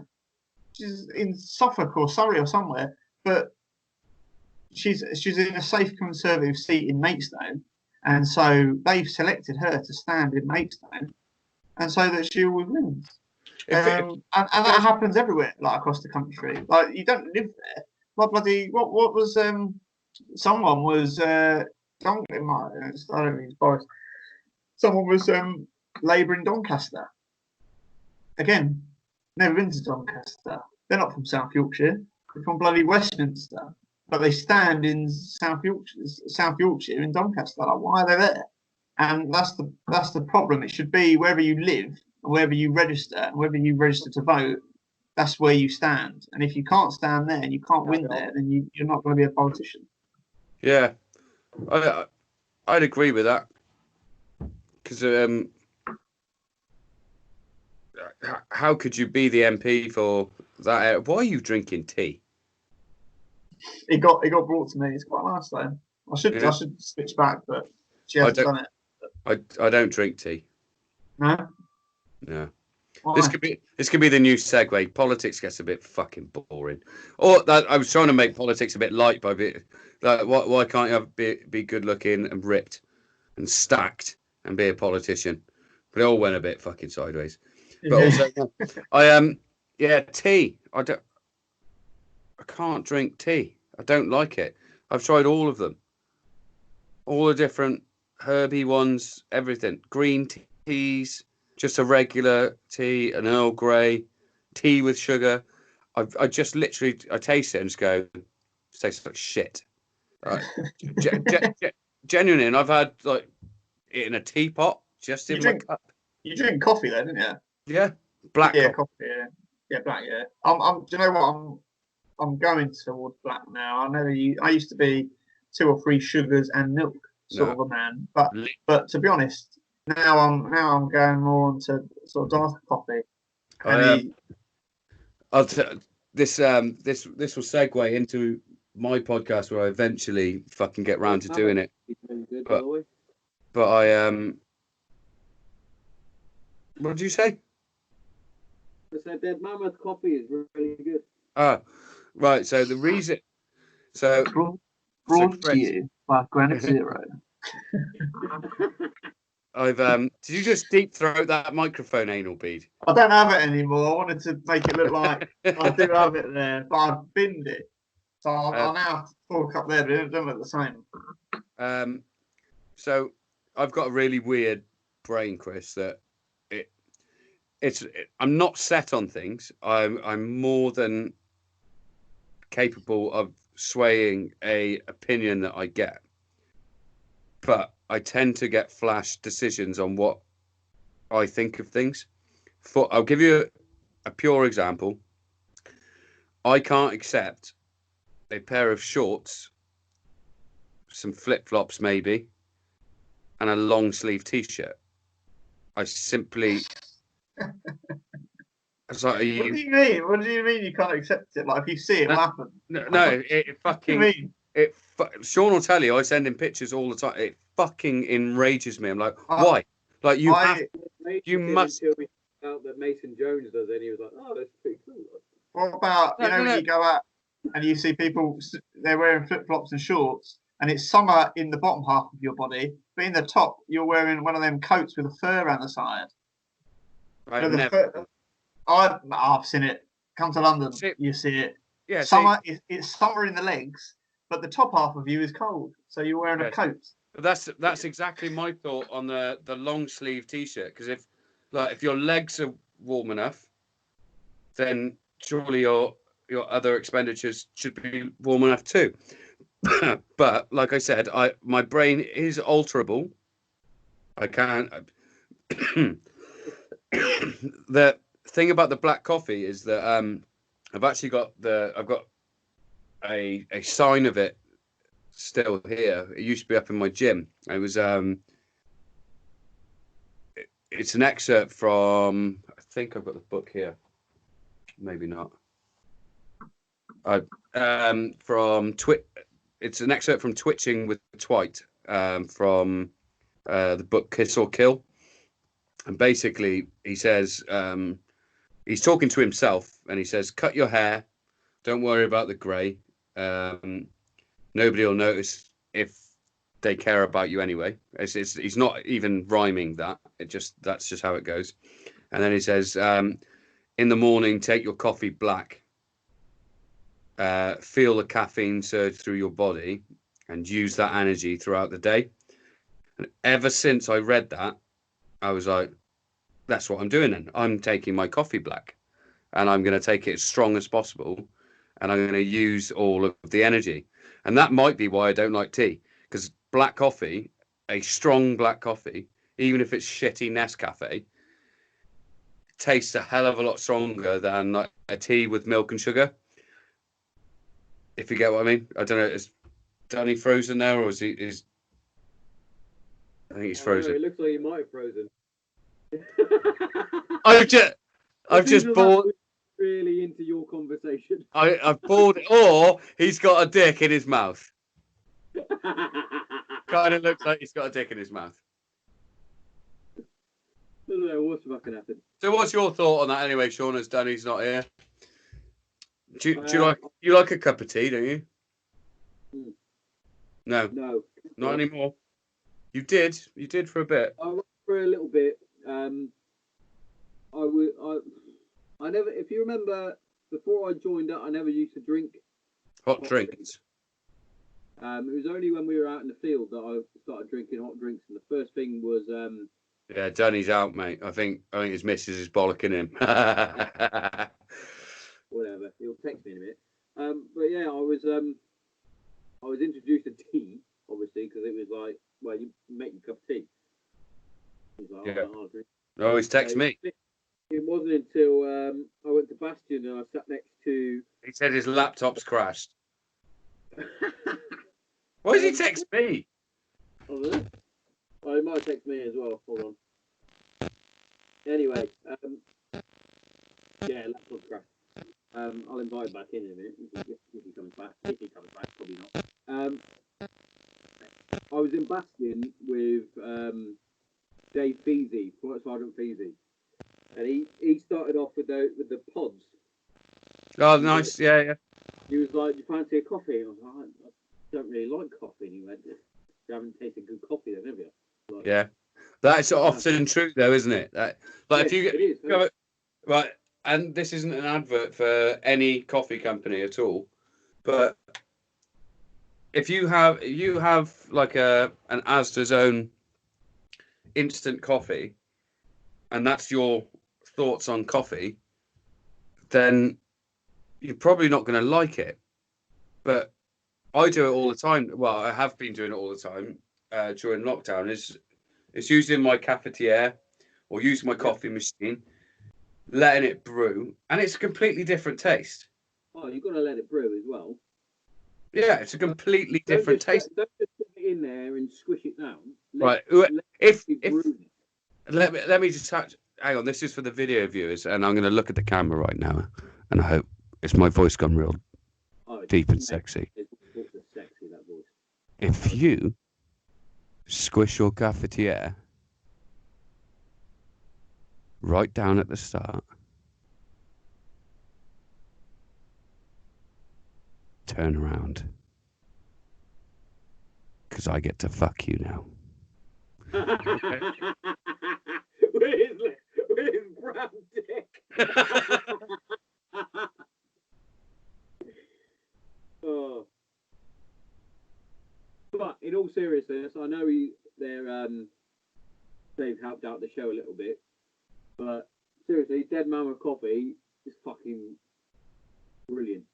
It's a bit very similar to Black Rifle, where he roast to order, and you can choose what brand of beans you want, what beans you actually want, all that sort of bollocks. Fucking brilliant shit. Get some. Are they flicked beans? We all took the beans, mate. Hey, do you want to? I don't know if you're going to be able to see this, but Mum dropped this picture off. I don't know how well you can see that, but I will. Camp Maconda, isn't it? You want to see? This will be about 21 or 22-year-old Darren. Now I'm going to have to change the Logicam real quick. Oh, there he is. There he is. Is that in focus? You'll focus. Yeah, there he is. There he is. Might be able to. Got a horrible screenshot of my own head there. He just told me he took a screenshot. But this sneaky fuck. What? Do you know what? What? I actually thought that your camera is pointing the ceiling then. Really? Yeah. That freaked me out a little bit. Not gonna lie. You thought I was Lionel Richie? Yeah, thought you fucking danced on the ceiling, mate. Oh, that bird that was sat in front of you were tapping now, weren't you? We don't talk about things like that on the podcast, Sean. Tapping that, weren't you?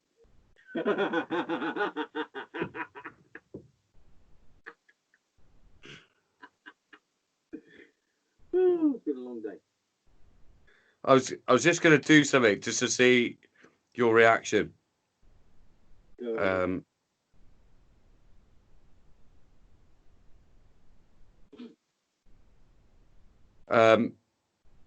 on. Just want to know if this song freaks you out much anymore.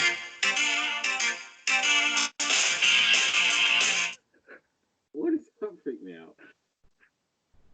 Because you got told off by YouTube, didn't you? Oh, I really ringtone off my YouTube.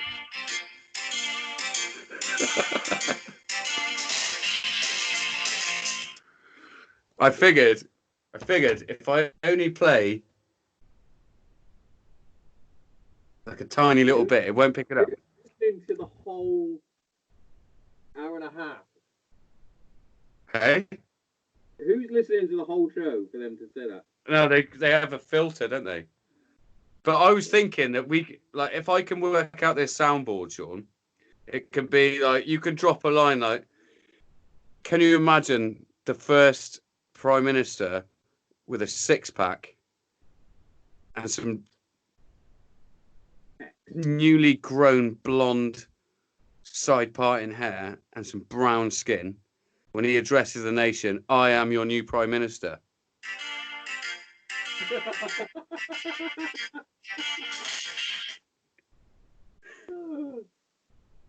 Good, mate. No, I'm just thinking because I want to do a soundboard for my podcast, but there are certain things that I think would just be great, just in general for my life, that I could just. I'm trying to think of it like another song. Oh, by the way, I have got that microphone. Yeah, it's all good. I don't think it'll work with the iPad yet. I need to save up. No, it won't. Yeah, And just give the old man a shout. He'll I will at some point. Oh, what's that song? He's helped me out in other ways, isn't it? Oh, is he? Yeah. Sounds weird and gay. That did sound a bit incestuous, didn't it? Yeah. Yeah, we'll rephrase that.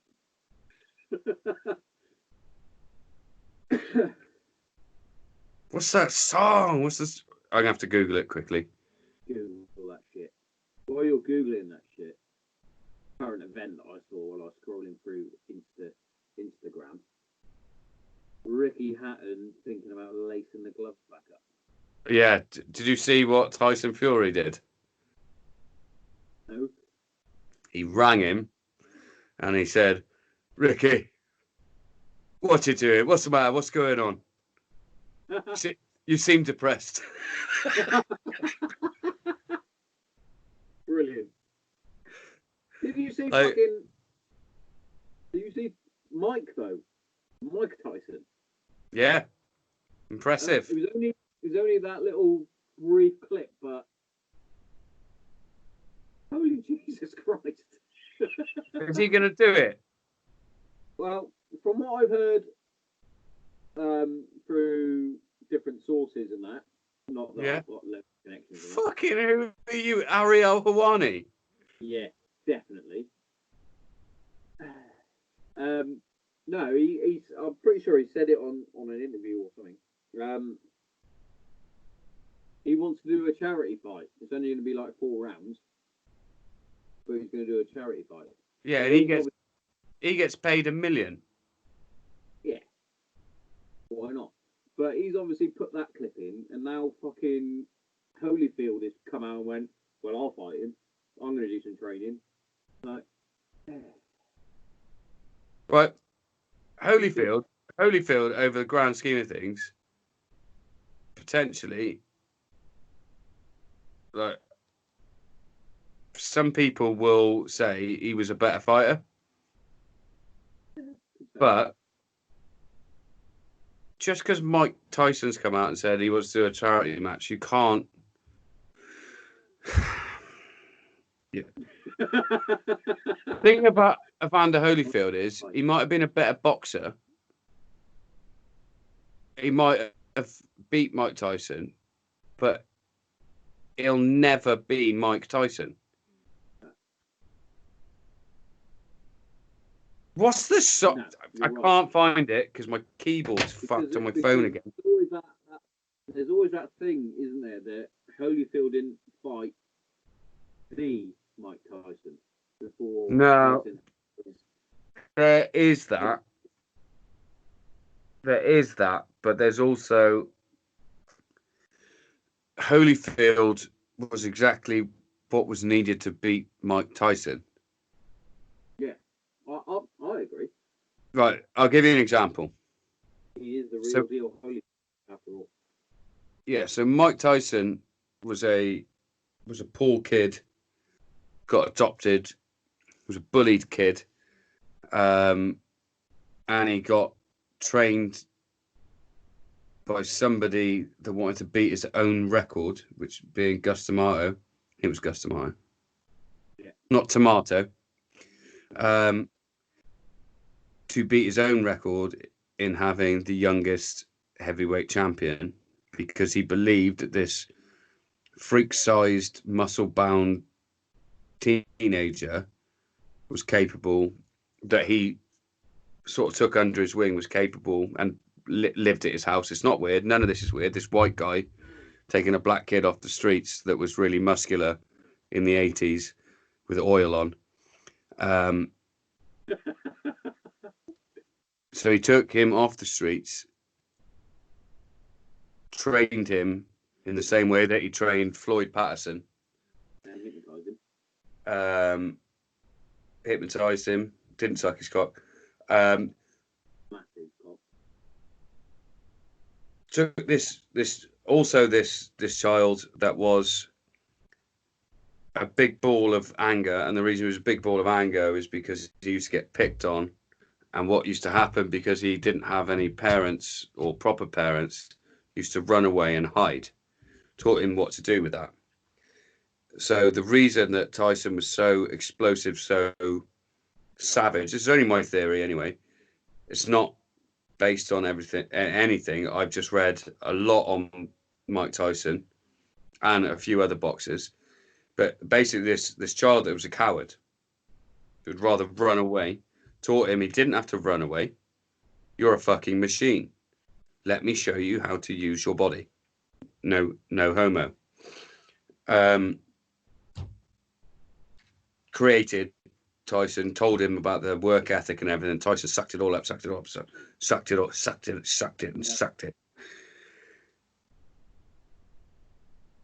Tyson became what he did. Was never the same when Cuss died.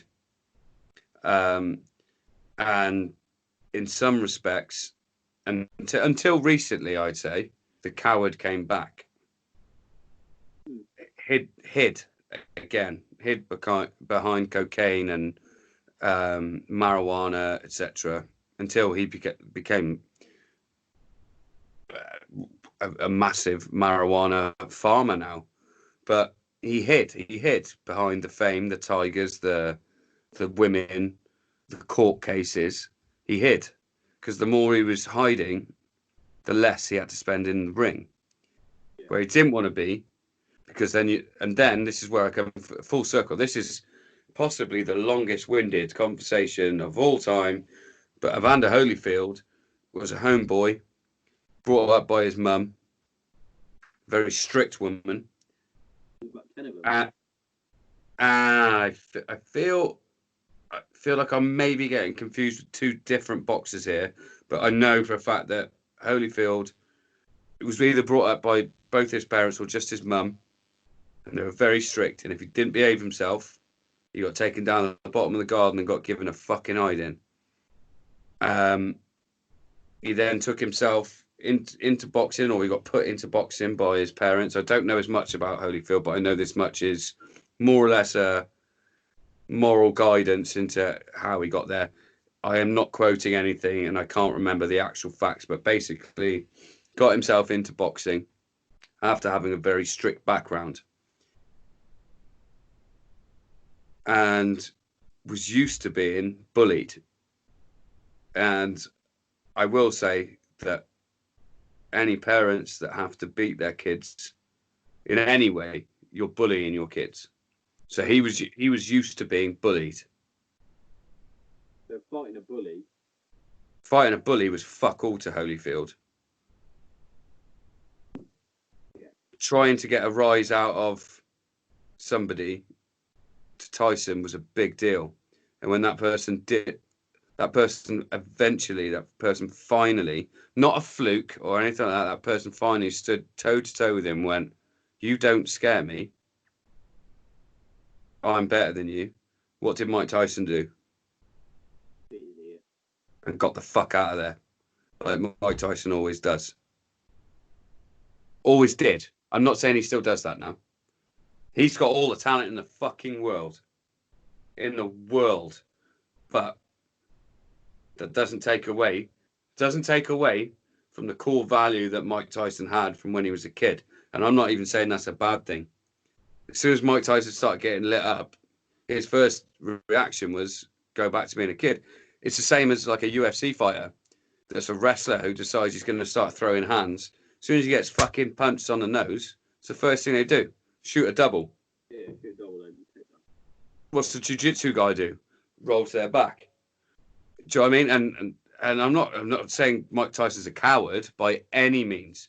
What I'm saying is that he's not the psychopath that people thought he was. Yeah. He is, in fact, one of the, if not the best heavyweight of all time. But he's still that scared. Scared kid. Like that stays with you, I think. I think there's things like that, they don't go away, they stay there. Yeah. Which is why this is a mental health podcast. We talk about mental health. Mental health. That was a Darren's been in quarantine for a long time conversation. Darren hasn't spoken to Sean in a couple of weeks. Not properly. We haven't spoken properly in a couple of weeks. I actually wanted Dunny on this podcast because I was going to bring up fucking VE Day. I was going to ask him to do it on Friday, but he was working nights. And we never actually spoke about it, and now he's disappeared because I think his missus has probably gone, you're not doing it anymore. Yeah. I mean, what even is the time? Well, it's 11:15. Quite a long one. It's a good one, mate. It's almost 2 hours. 2 hours? Ah, that's not too bad. Not the longest we've done. Mate, do you know what wound me up a little bit about VE Day? Right? And it's not the celebration. The celebration is fucking brilliant because it should be celebrated 100%. Right? Little things niggled me a little bit. Right? First up, just because you served in the military doesn't mean you have to change your profile picture to your military photo and put something about VE Day. You didn't serve in World War II. No. Right? I think if you're having a little house party, sure. Or street party, which is what a lot of people did. You don't need to pull your beret out and wear it. I agree with that one. I think with the first one, I think with any sort of military stuff, any stuff. So, like, I'm not military, but I think, like, for me, I spoke to a few people on Friday. I spoke to them about Grandad, and I felt enormous pride about my granddad, and I think with those, and I don't even know the story really. No one's ever really told me jack shit about what Grandad. He's Spitfires. Yeah, but he's got a fucking big award, mate. What's he got that for? Like, do you know what I mean? I don't know. Yeah. But what I will say is that I think that a lot of military personnel, you have to understand that there is a lot of people that work for that establishment that don't have a lot of brain power. And also, I don't think for like a profile picture and stuff like that, I don't think it comes from a bad place. I think it's I wasn't saying it was a bad. No. I know what you're saying. That's one of those like niggles that I have, and I'm like, you can't wear shorts and a long sleeve t-shirt. So what are you putting your, like, you didn't serve, but in their head they're showing respect. Yeah. By saying I serve too. I serve too. I think that's what that comes from, and you have to remember. You have to remember some of the shit that you had to take for just doing this podcast, and how just because something is military related and you have a thought on it doesn't necessarily mean that's how it should be, and I mean that from the best point of view. Yeah. Like wearing their beret. I mean, how old are they? Like, if they're just an 18-year-old guy, that you could argue that they're thinking, I've just joined and I feel really proud. I'm doing what my granddad did. My great granddad did it, actually. Or it could be someone like Dad and Mike's age, where their dad served. Or it could be somebody in between, and then you're like, what are you doing? Like, if you Webby, Ferg, Bootsy, Matty Norton, anybody like that was sat outside my house wearing their beret, I wouldn't question it, but in my head I'd be like, why are you wearing that? Yeah. But also, it's quite funny because I walked past them and Kate sort of saw me do the little double take that I do, as if to go, what are you doing, mate? Yeah. He had it basically a bit like what I've got here on my number 1 jacket. Mm-hmm. He had that outside his house. It's like, I get it. I get your sense of pride. I get it. 100%.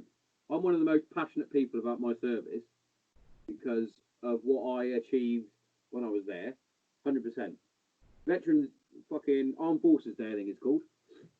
And Remembrance Day. I'm all about it. Sure.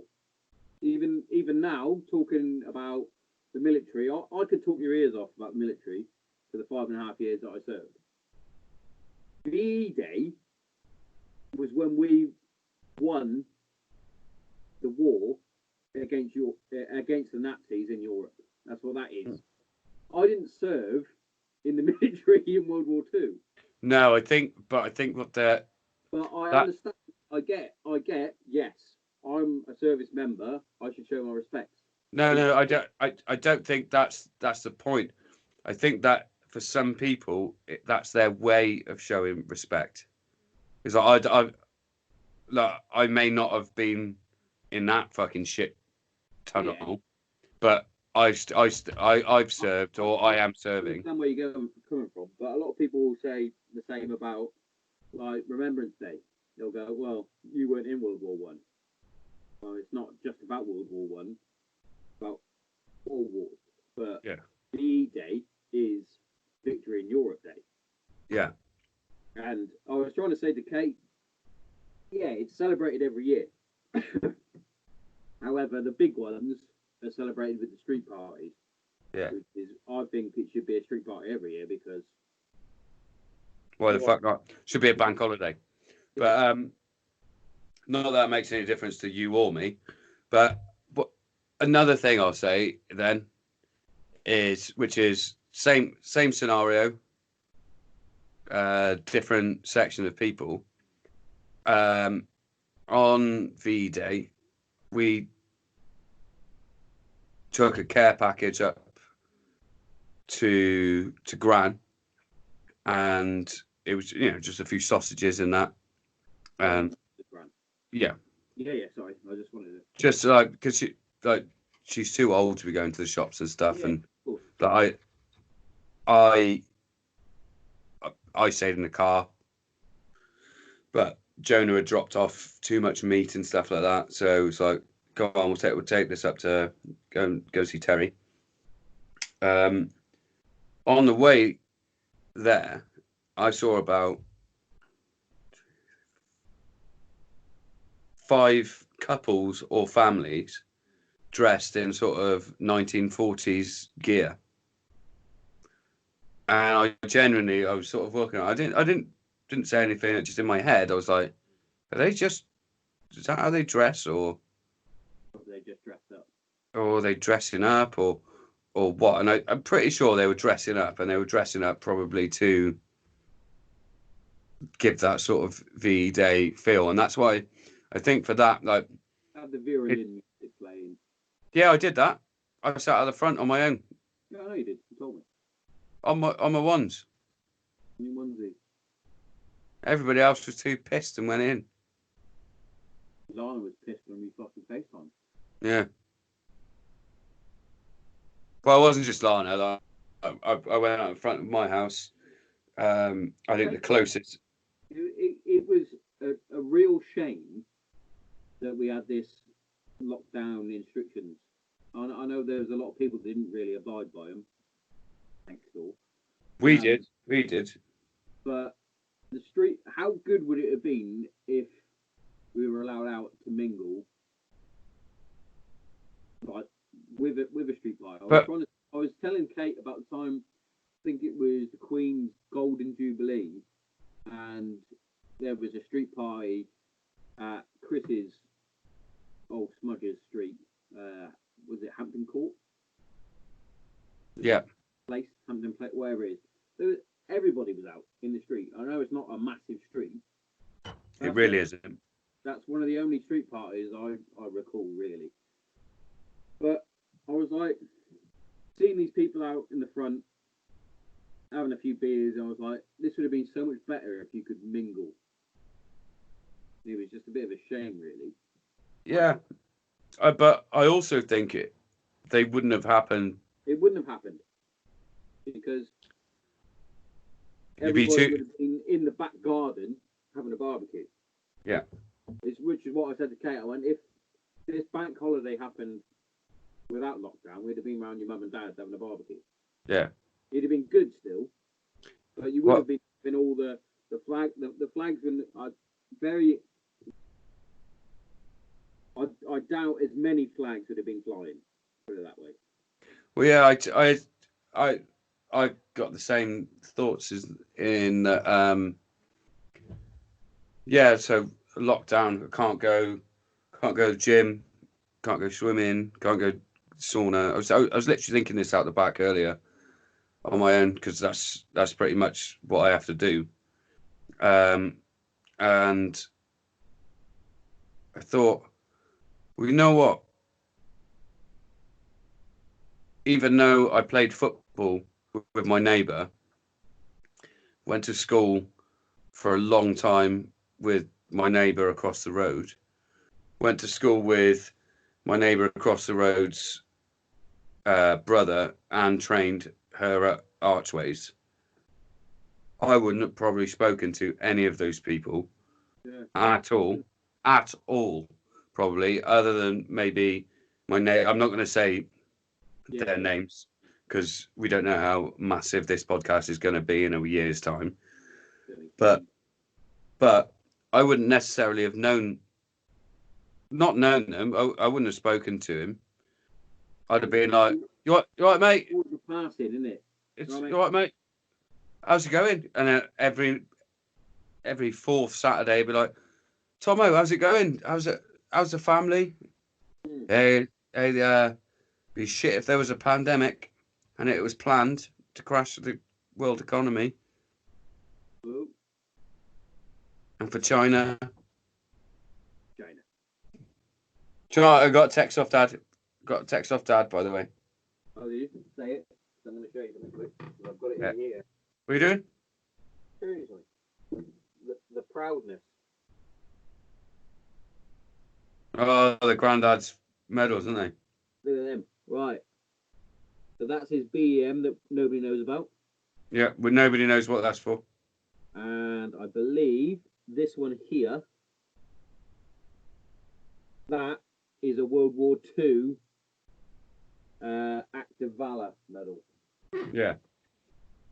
And again, nobody knows what it was for.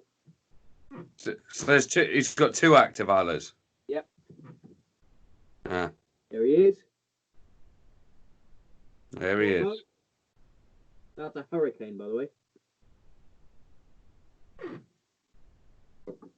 Do you like my daily updates on Harry Potter? I do, mate. Because strangely, it gets my mind thinking. You'll send me a picture of a helicopter or a plane or something. I'm like, I don't know what it's like by you, mate. Around here, there is a, like, considering we don't have. Hey, people of Hereford, we don't have an active airfield. No, you don't. Officially. But considering we don't, well, we do actually. You got Shobden. but they're civvies. We don't have a military one. There has been a lot of helicopters, and somebody that I can't even show you on camera because that would give it away. But his name begins with L and his last name begins with C, and he's definitely got his eyes blanked out in all. Say again. He's a good mate of mine. Yeah, went to school with him. He primary school. Yeah, he lived. Father was also in. Yeah. Brother was SFSG Marine. Yeah. Well, we don't. What's a family though? What's a fucking family? We don't embellish that much information, Sean, just in case it becomes a big podcast. Dad got shot on the cat. Right. So he lives just up the road from me. Does he? Yeah. Come on. I'll ask him if he can come on. We can like just do call. Yeah, but then you've still got his voice, mate. Anyway, carry on. It does matter. It does matter. So it does. Carry on. Ferg wants to come on, and so does Webby. But I'll sort that. That's fine. Love it. I'll sort it. So I was talking to him, and I was talking to Dad, and I was like, "There is a lot. Like I'm getting, but this is basically me that lives in my back garden planting tomatoes. Now that's me just looking at." I was like, "There's a lot of helicopter activity around Hereford." There's tend to be a lot of helicopter activity, and I'm like, "That's more than normal." Yeah. Spoke to Dad, and he went, "What else they got to do?" I was like, "What?" He went, "It's a nice day. What else have they got to do?" I was like, I was hoping for something more. Yeah. But spoke to matey, and hey boy, he was like, "What, you see some of our boys' helicopters, have you?" I went, "Yeah, the blue and white ones." And he went, yeah, they're probably just bored. He went, "Look," he went, "Look, mate, I'm at home. So I'm as much in lockdown as the rest of you." And then I spoke to Dad again. He went, "They're not fighting any wars at the moment. You heard anything about a war?" And I was like, "No." And I was like, that's what I was thinking. That's when I started thinking about the ugly politicians. Yeah. And then I thought, after this, there's definitely going to be a war. 100%, mate.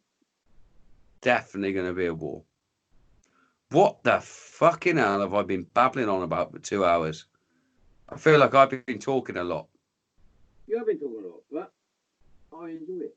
I like listening. I can't remember what I was going to say to you, but it's gone. Tell you what I forgot to do. Was dig out that fucking American hat. What? The USMC hat you gave me. I've got the sergeant. I got you the American Army one as well. I also got the USMC with the sergeant. Yeah, I got some of the multicam bottoms, and I had a multicam shirt, but there was absolutely no reason for me to ever wear them. The bluey coloured one, that's Army. The what?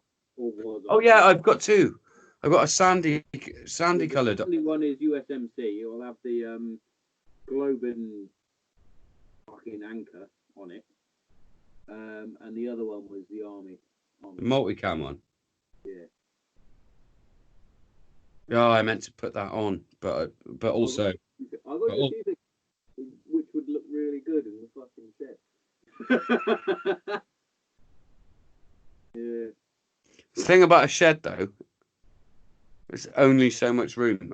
I'm finding that now, and I'm looking around as I'm in here, and because like I probably could turn my hand at making it a little bit better, but at the moment, like the things that I wanted to do, like plasterboard in the ceiling and stuff like that, that I haven't been able to do. I'm starting to look over and go, yeah, this is just a shed because there's fucking slug trails Mate, along my roof, and there are I told spider you webs in the corners of my door. Mate, I told you I was painting the old video, didn't I? Yeah. I lifted up the little flappy bit that's got the roof where it overhangs. Yeah. Yeah. 8 spiders' nests. You really don't like spiders, do you? I fucking hate them, right? I know you hate this because I've got one. I've got a cat house, and I know you hate it. It is a thing. It's not. It's for Blossom when she wants to sunbathe, but not sunbathe. All right. It's for the cat.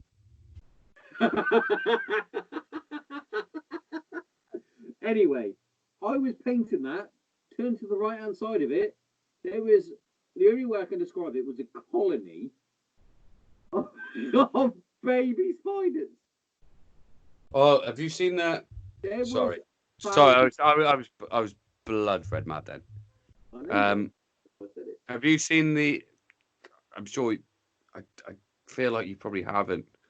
When people find a like spider nest by the side of their house and they put their hand along it, Yeah. and then all of a sudden, like 60, 100,000 Yeah. little tiny spiders. So last night, right, me and Kate we decided to watch the telly in bed instead of downstairs and falling asleep. And we were watching Louis Theroux, Jimmy Savile, right? Awful, awful. It's terrible. It's terrible considering what you know now. Yeah. No, 'Cause this is the one he did after he died. Oh, okay. Where he revisits the stuff that he saw and he's like, oh. He's creepy. Yeah. But anyway, we're on the bed and the cat starts doing cat things where it's like, what's that? And did you say, Blossom, you've got to go outside now? It's time to sunbathe, babes. Cat, no babes. He started fucking messing about with the underside of the door to the bathroom. We're like, what the fuck is that? Open the door, there's a spider like the size of my fucking hand. Why didn't the cat fucking sort it out? But it tried. What a shit cat have you got? Oh, she's lovely though. She's fucking lovely though. She sits on the end of the bed. But yeah, that's Jimmy's whole thing, mate. But it's mad, isn't it? I know the whole story, like, he's protected by the BBC, or was, and all the fucking conspiracy theory about that huge pedophile. So's Boris Johnson. Okay. But look at him and tell me he's not. Well, if you would get a sketch pad out. Let's get pad out and go, draw me a paedophile. You would draw Jimmy Savile. Boris Johnson. Jimmy Savile. Darren William. You would definitely draw Boris Johnson. Jimmy Savile. Stop saying Boris. Sorry, are you going to finish it? Yeah, might as well. Day off tomorrow, aren't you? No. Oh well, gotta get up. Oh well, up at 5. Yeah, so Boris Johnson's definitely. Jimmy Savile. I need to get some more. Can you do the closing ads, and then I'll come back and we'll just chat. I ain't doing coding. I know you're not, but I need to go and get one. You've got one. Huh? Sean, there's like not even a mouthful there. All right, Tom. That's right. Tommo, the original Tommo. Do you know how I know I am the original Tommo? Do it. So, VE Day. Do you remember Ben Carter? Yeah. Ben Carter lives opposite me. Alright, cool. Have I told you this whole story? And next door is Crofty's sister. Crofty's sister. Yeah. So Crofty told Noah, that is Crofty's sister's son, before we did the VE Day thing. He was like, hey, got an important guest tonight. Your neighbour is an important guy. Do you know he's a chef at the Beefy Boys? So Noah straight away was like, I gave him a hat. And obviously my neighbour and then Ben called me Tommo. So the next thing, I've got a kid on a scooter just riding up and down the street. And I gave him a Beefy Boys hat. And he's there going, hey, Tommo! Tommo! This little kid's voice. Tommo, look at me! I was like, yeah, I am Tommo. So I've got a fan. I'm fucking Tommo on this show, brother. And that's this call sign. You're just a little brown motherfucker. Yeah, you're little Tommo. Anyway, let me go and get a drink and then we'll call it 5 minutes and then go off air and probably continue talking. Unless you got work tomorrow, then we won't.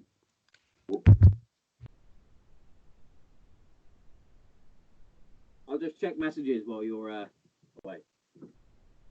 Yeah, okay. I mean, you could just stop because it's going to be weird for anybody listening. That's fine. I'll keep talking. We're gonna read out your messages. Yeah.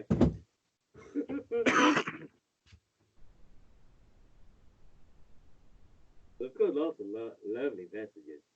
I'm only joking. I'll quickly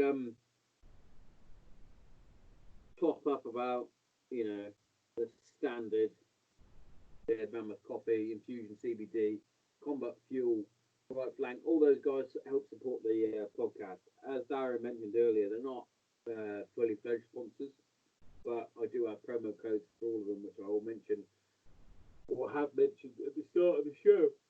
Excuse me, fucking late, man. But yeah,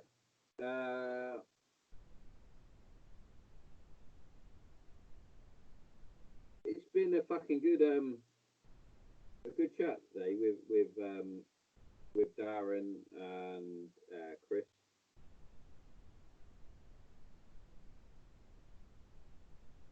And who was away?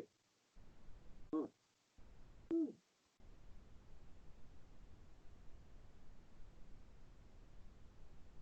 It won't be long. So I had a large glass of whiskey and a couple of glasses of wine. So, nice. No.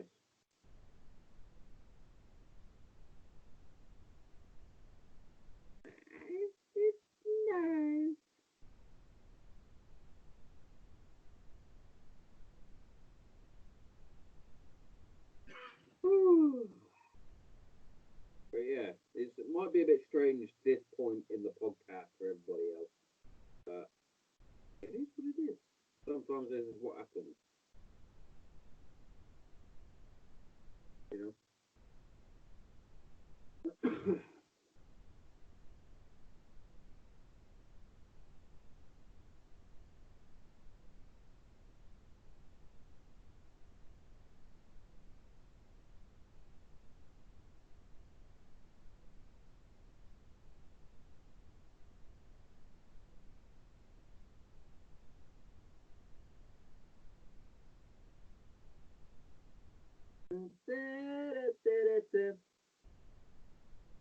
So yeah, by all accounts, according to DT,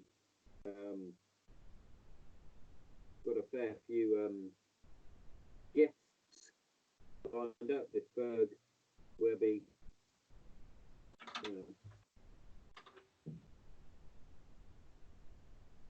standard. There he is.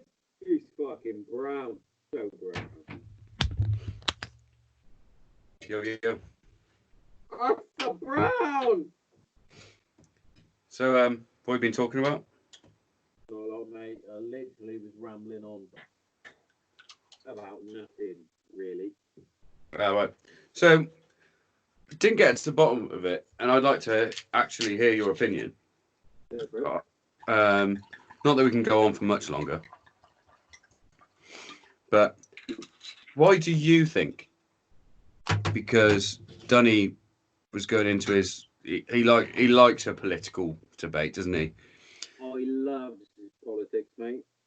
But I would like to He's know. actually going to try and be an MP. Yeah, it can't. It can't. Anyway, carry on. Why do I think What? nobody's good looking? I'm not talking about good looking. I'm not just talking about that. I'm just talking about why does it have to be a certain type of person? Because now I don't know if I came up with this or have heard it subconsciously on other podcasts. Why is it that the average person associates wealth with education? Because if you ask me, it goes the other way around. Sorry. Yeah. You get education if you're a wealthy country, not the other way around. Yeah. So now, and I mean this, I don't know if I've heard that or if that's just a thought that I've had. But when you listen to a lot of other podcasts and things like that, you pick up things you don't realise. And but yeah, it's a tricky one, and I can't pretend that I know a lot about anything. But it's not even a political conversation. It is why do they all look a certain way? Does like the average person buy into that? Is that because it's normal now? Is that because it works? It's also why have you got to have? It's why have you got to have a posh speaking voice and, like you said, a shit haircut? Because they always have shit haircuts. They earn a lot of money. Go to a decent hairdresser's. Yeah. And little things like that, and it's like, why? Because they've gone to so and so and so and so for this education. Why do you know the best for the country? Because clearly you don't understand the average person that is in the country. But then again, would average Joe who runs to become a politician, would he do a decent job? Probably not. Probably not, but this could go down a big fucking rabbit hole, and you have to grab my feet and pull me back out, because I think the way that politics is that you do have someone maybe aristocratic at the head of it, but I'm pretty sure the job initially of a local MP, not even initially, sorry, preferentially, is that the right word? Preferentially, should be somebody that is in touch with their constituency, therefore somebody that perhaps doesn't really know politics that well. I'm already working out what happens in my head now. Sorry, I've already worked it out, but that's the way it should be. Is that you get Dave that has maybe run 2 corner shops in Higher Wycombe, and he becomes, look, that's a bad example because I don't even know what constituency that is. But okay, so you get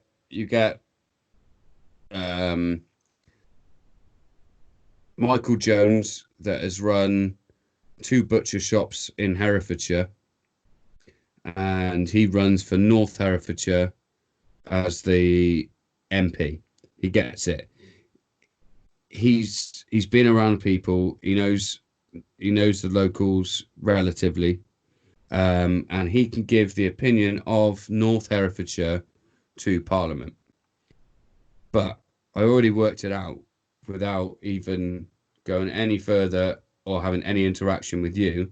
What happens is it starts with the aristocrats in the top positions, and what they do is they give people land in certain areas.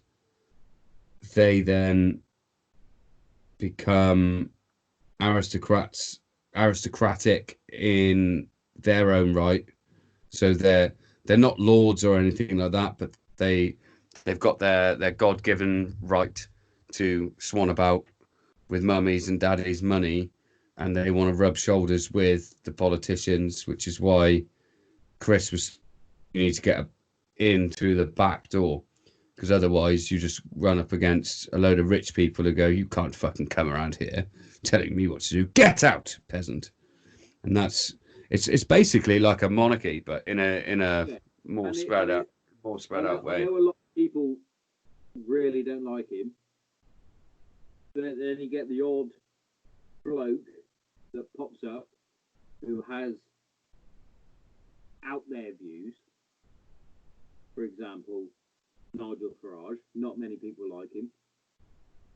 A lot of people did like him, though. But a lot of people do like him as well. But a lot of people of certain backgrounds don't like him because they say that he's racist. They say that he's fascist. He's no more racist or fascist than anybody else in that whole system. Exactly. And I genuinely mean that. And a lot of the time he speaks the truth. And people... And well, I think what you missed there was he speaks what he thinks is the truth. Oh, yeah, sorry. Yeah. And then you get a lot of people that go, well, he's racist because he doesn't want people coming into the country, etc., etc. But a lot of the time he is correct. A lot of the time he is wrong as well.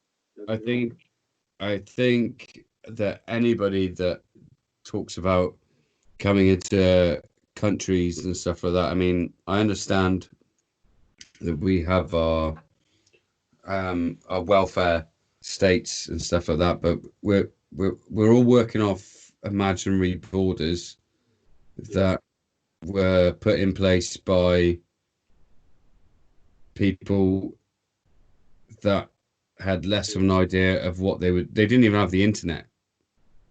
Exactly. So all those countries you see on a map, those borders are made up, mate. But they're made up. And the biggest one that makes me laugh the most is America. Yeah. Oh, we can't have immigrants coming into our country. The whole lot of you are immigrants, apart from the Native Americans. And the Mexicans. And the Mexicans, sorry. Because the funny thing is that Trump wanted to build a wall that spanned across the border, but California and most I think it's California and a lot of Texas was part of Mexico, wasn't it? Yeah. And I think the whole Mexico thing, I think the Mexicans, again, I'm not fact checking here. This is just me purely thinking, I've heard it somewhere. Mexican is a type of like Aboriginal American. Yeah. I think a bit like an Aztec. You've got an Aztec, You've got a Mexican, you've got a Sioux, you've got a Blackfoot, you've got an Apache, you've got a Comanche, you've got a load of Europeans that come over and fuck things up. Not necessarily even fuck things up, but they didn't go about things the right way. I mean, maybe in 1715 or whatever the fuck, I probably wouldn't have had the same insight because it'd be like, no, you get off my fucking land, boy. But also, it's quite funny because the fact that they came out with the name Indians because they thought they found India. That is a classic drive-by case of cut, Rob. Indians. Indians, though. But that's another like touchy subject over there. Yeah. Because the Native American concept of white people calling them something is not Native American. They identify as an Indian. A lot of them, not all of them. A lot of them do identify as a native Indian, like a cowboy and Indian. Yeah, as in. Like they're like, don't call me a Native American. I'm an Indian. Because that's what.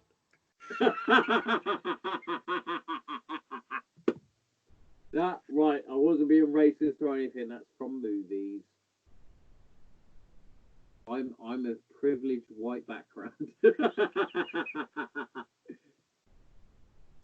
But that's the mental thing about it. How like people call it like cultural appropriation and stuff like that. But it's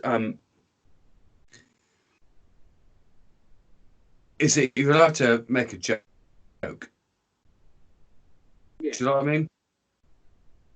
Like there's absolutely no way in hell that my friends Nico, Deji, Anana, Jennifer, like that. Just I mean, that was 4, and that makes me sound like a privileged white person. But there's absolutely no way that I would call any of them the N-word, but I would definitely call each and every one of them at some point because they are my friend and I am accepted as their friend. I go, I'll do it on your podcast. Be like, "What's up, nigga?" And I would. No, but I would, and I will have Deji on this podcast to prove that. I'll have Anana on this podcast to prove that. I'll have Jennifer on this podcast. I'll have Croydon on this podcast. But there's absolutely no way that I would ever turn around to them and be like, You're right. and no, yeah, no way. But I've got a relationship. I've got a relationship with them. They call me that too. Yeah. All of them. I don't know which one of them. I think it was either Daisy or, and you'll laugh at his name, but don't laugh at his name too much because he is dead. But brilliant. No, a Dominican New Yorker called John Bobo. And do you know what Bobo means? No. Village idiot. But he didn't pick his last name. But I'm only saying that because there's a picture of him right in front of me. That big picture I had, and that wasn't even an agenda. But I remember doing a little bit of a piss up in New York with him, and he took me to all the wrong places.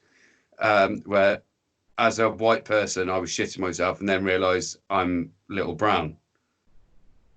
I could be Puerto Rican or anything. They don't know. I'm fine. Genuinely, the first 6 places he took me, I was literally like, oh, I'm gonna die here. But then after a while, I was like, oh no, I look like them. Honestly, honest to God, because I thought I looked like you. You don't look like me, mate. No, I look like you, Basically.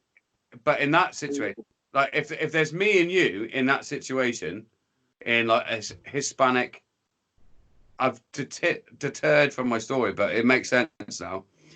If there's me and you in a bar in Spanish Harlem, you're all right. I'm fine. I'm not. No, they're going to look at you and they're going to think that you are. They're going to go, "Hey, Irish boy." No, they're going to look at you and go, "Well, he's military and he's white. Let's kill him." They're going to look at me and they're going to go, "Who the fuck are you?" I go, "I'm James Bond, bitch." And they're going to go, "Oh." take my money. Take my money. Because I've got... James Bond isn't Spanish. No, but I'm brown in disguise and I'm English. Yeah, don't matter. Yeah, oh, it does matter, mate. It actually worked. It didn't work. Didn't work. It didn't work, but it is a true story. Was on the streets of the Bronx, walked not with the same person, with two different people from the same family, actually, that worked at the same camp that I worked at. In the Bronx, walked past a load of places, and you know when you see films of people sat on porches? Yeah. Yeah, it was like that. Walked past a load of brothers rolling dice. Ah, shit. I was literally walking around going, shit. I'm a white guy in a wife beater and some Adidas fucking sweatpants and some Jordans on. Ah, shit. Walking around, and then I literally heard this. So I was like, and all I can imagine, all they heard, and believe me, this is all I think they heard was, "Hello, mate. How you doing?" Because I think they were expecting something different. Because I must have been looking around like shitting myself. So you got to imagine that young lad, like 18 to 23, somewhere in there, lad from the UK, walking around the fucking Bronx with two Dominicans, and then then all I hear is, "What you gotta say?" I was like that. "Hello, mate. How you doing?" You said, I'm Michael Caine. Yes. But you was only supposed to blow the bloody doors off. Hello, I'm Michael Caine, and these are my two Dominican friends. But the funny thing is, the funny thing is that I could have just gone, "You right, mate? How's it going?" And they would have gone, I would have got the same reaction. So in their head, what they've got is, "Yo, who are you?" "Bond. James Bond." That's what they've heard. That's what they've heard. And what I've actually said is, "Oh yeah." Oh yeah, I'm Darren. "Hello, mate. How's it going?" That's what I've done. And do you know the response I got? Go for it. You have to sort of look and see me, because I got this. "Oh shit! You sound like James Bond, ninja." They obviously didn't say ninja. They said the proper N word. Yeah. And I went, "Yeah, I suppose I do."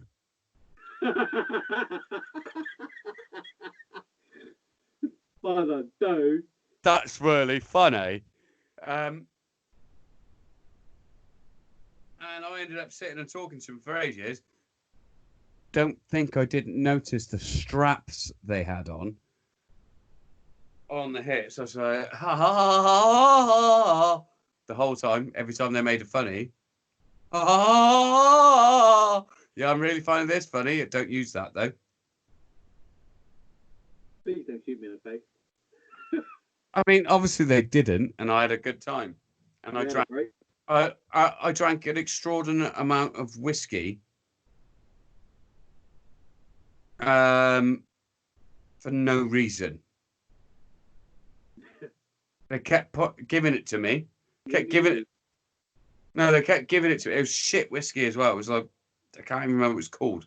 So, like, "Hey, yo, you want some of this?" I was like, "Ha ha ha, of course I can." Of course I do. And then drink it out of the bottle and then be like, "Ha ha ha, that tastes lovely," but also like shit. That was basically my exchange with the Hispanics in the Bronx. was a bit hungry, so I went to and somebody tried to sell me a washing machine because they were a crackhead. Now I'd never experienced that before, and it was very weird and very scary. And she was very skinny, and her skin was blacker than the night, and her hair was a bit like, let me think, like Morgan Freeman's in Shawshank Redemption. That's what it was. It was very much like that. This is the best part of the podcast. This should have been at the beginning. No, everybody's zoned out by now. I don't think even Chris Smith has listened this long ever. 2 hours, 40 minutes. How many? 2 hours, 40 minutes. Right, that is it. Right, I'm calling it a day. A good one. I enjoyed that. No offense, Johnny. I enjoyed the last part of the podcast.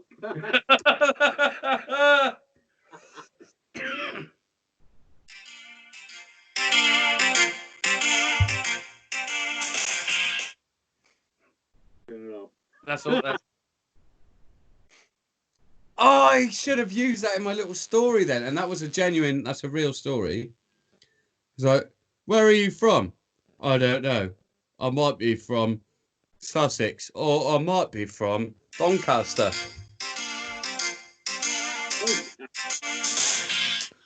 Yeah, they don't realise there's a different not language, accent from where you go in England. So they just think it's all like you've just got a British accent.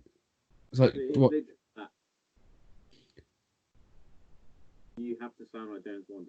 Yeah. So, and that's when he said, "Oh, Ninja, you sound like James Bond," and I said, "I am James Bond."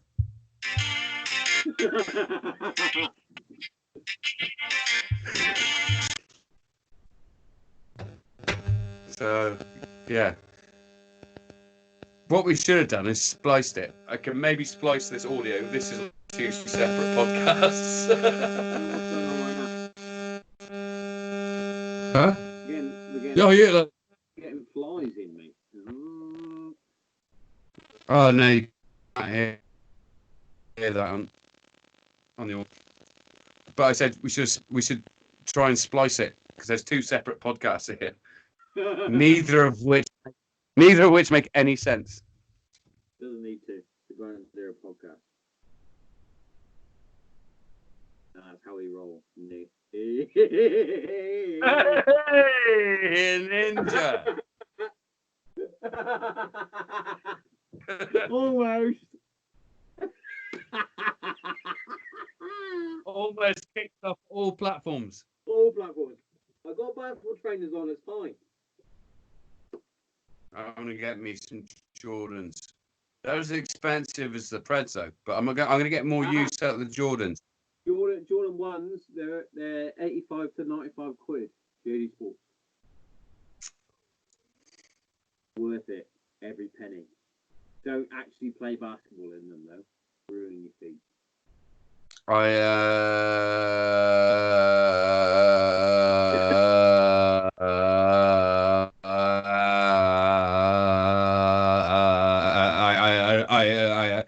I'm 5'8".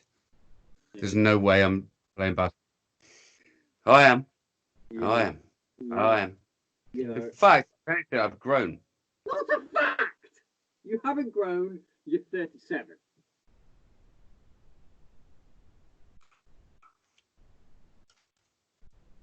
Don't shake your fucking hair either. Why is your hair so blonde, by the way? Vitamin D, Ninja. What's the blonde though? You've never been blonde until now, and now you've got Justin Bieber hair. Oh, it's not intentional. What? No, seriously though. It just happened. You've never been blonde, and now you're blonder than me, and I was blonde. I think it's fake news. So blonde.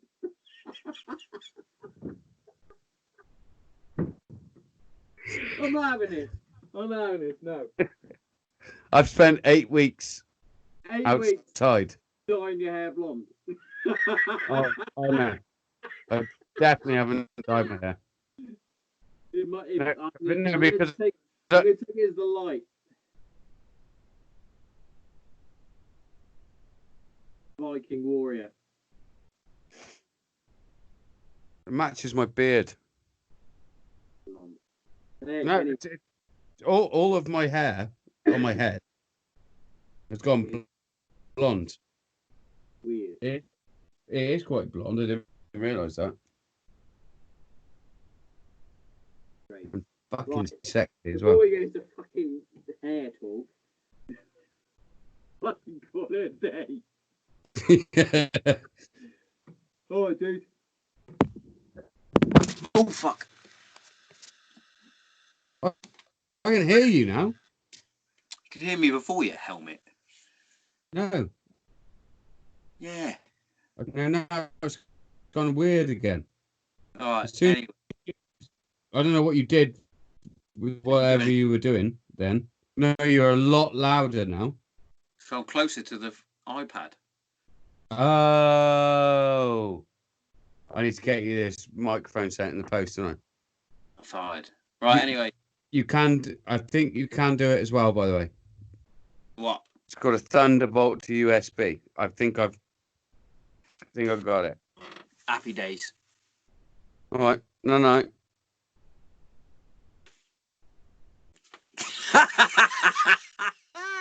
See you in a bit.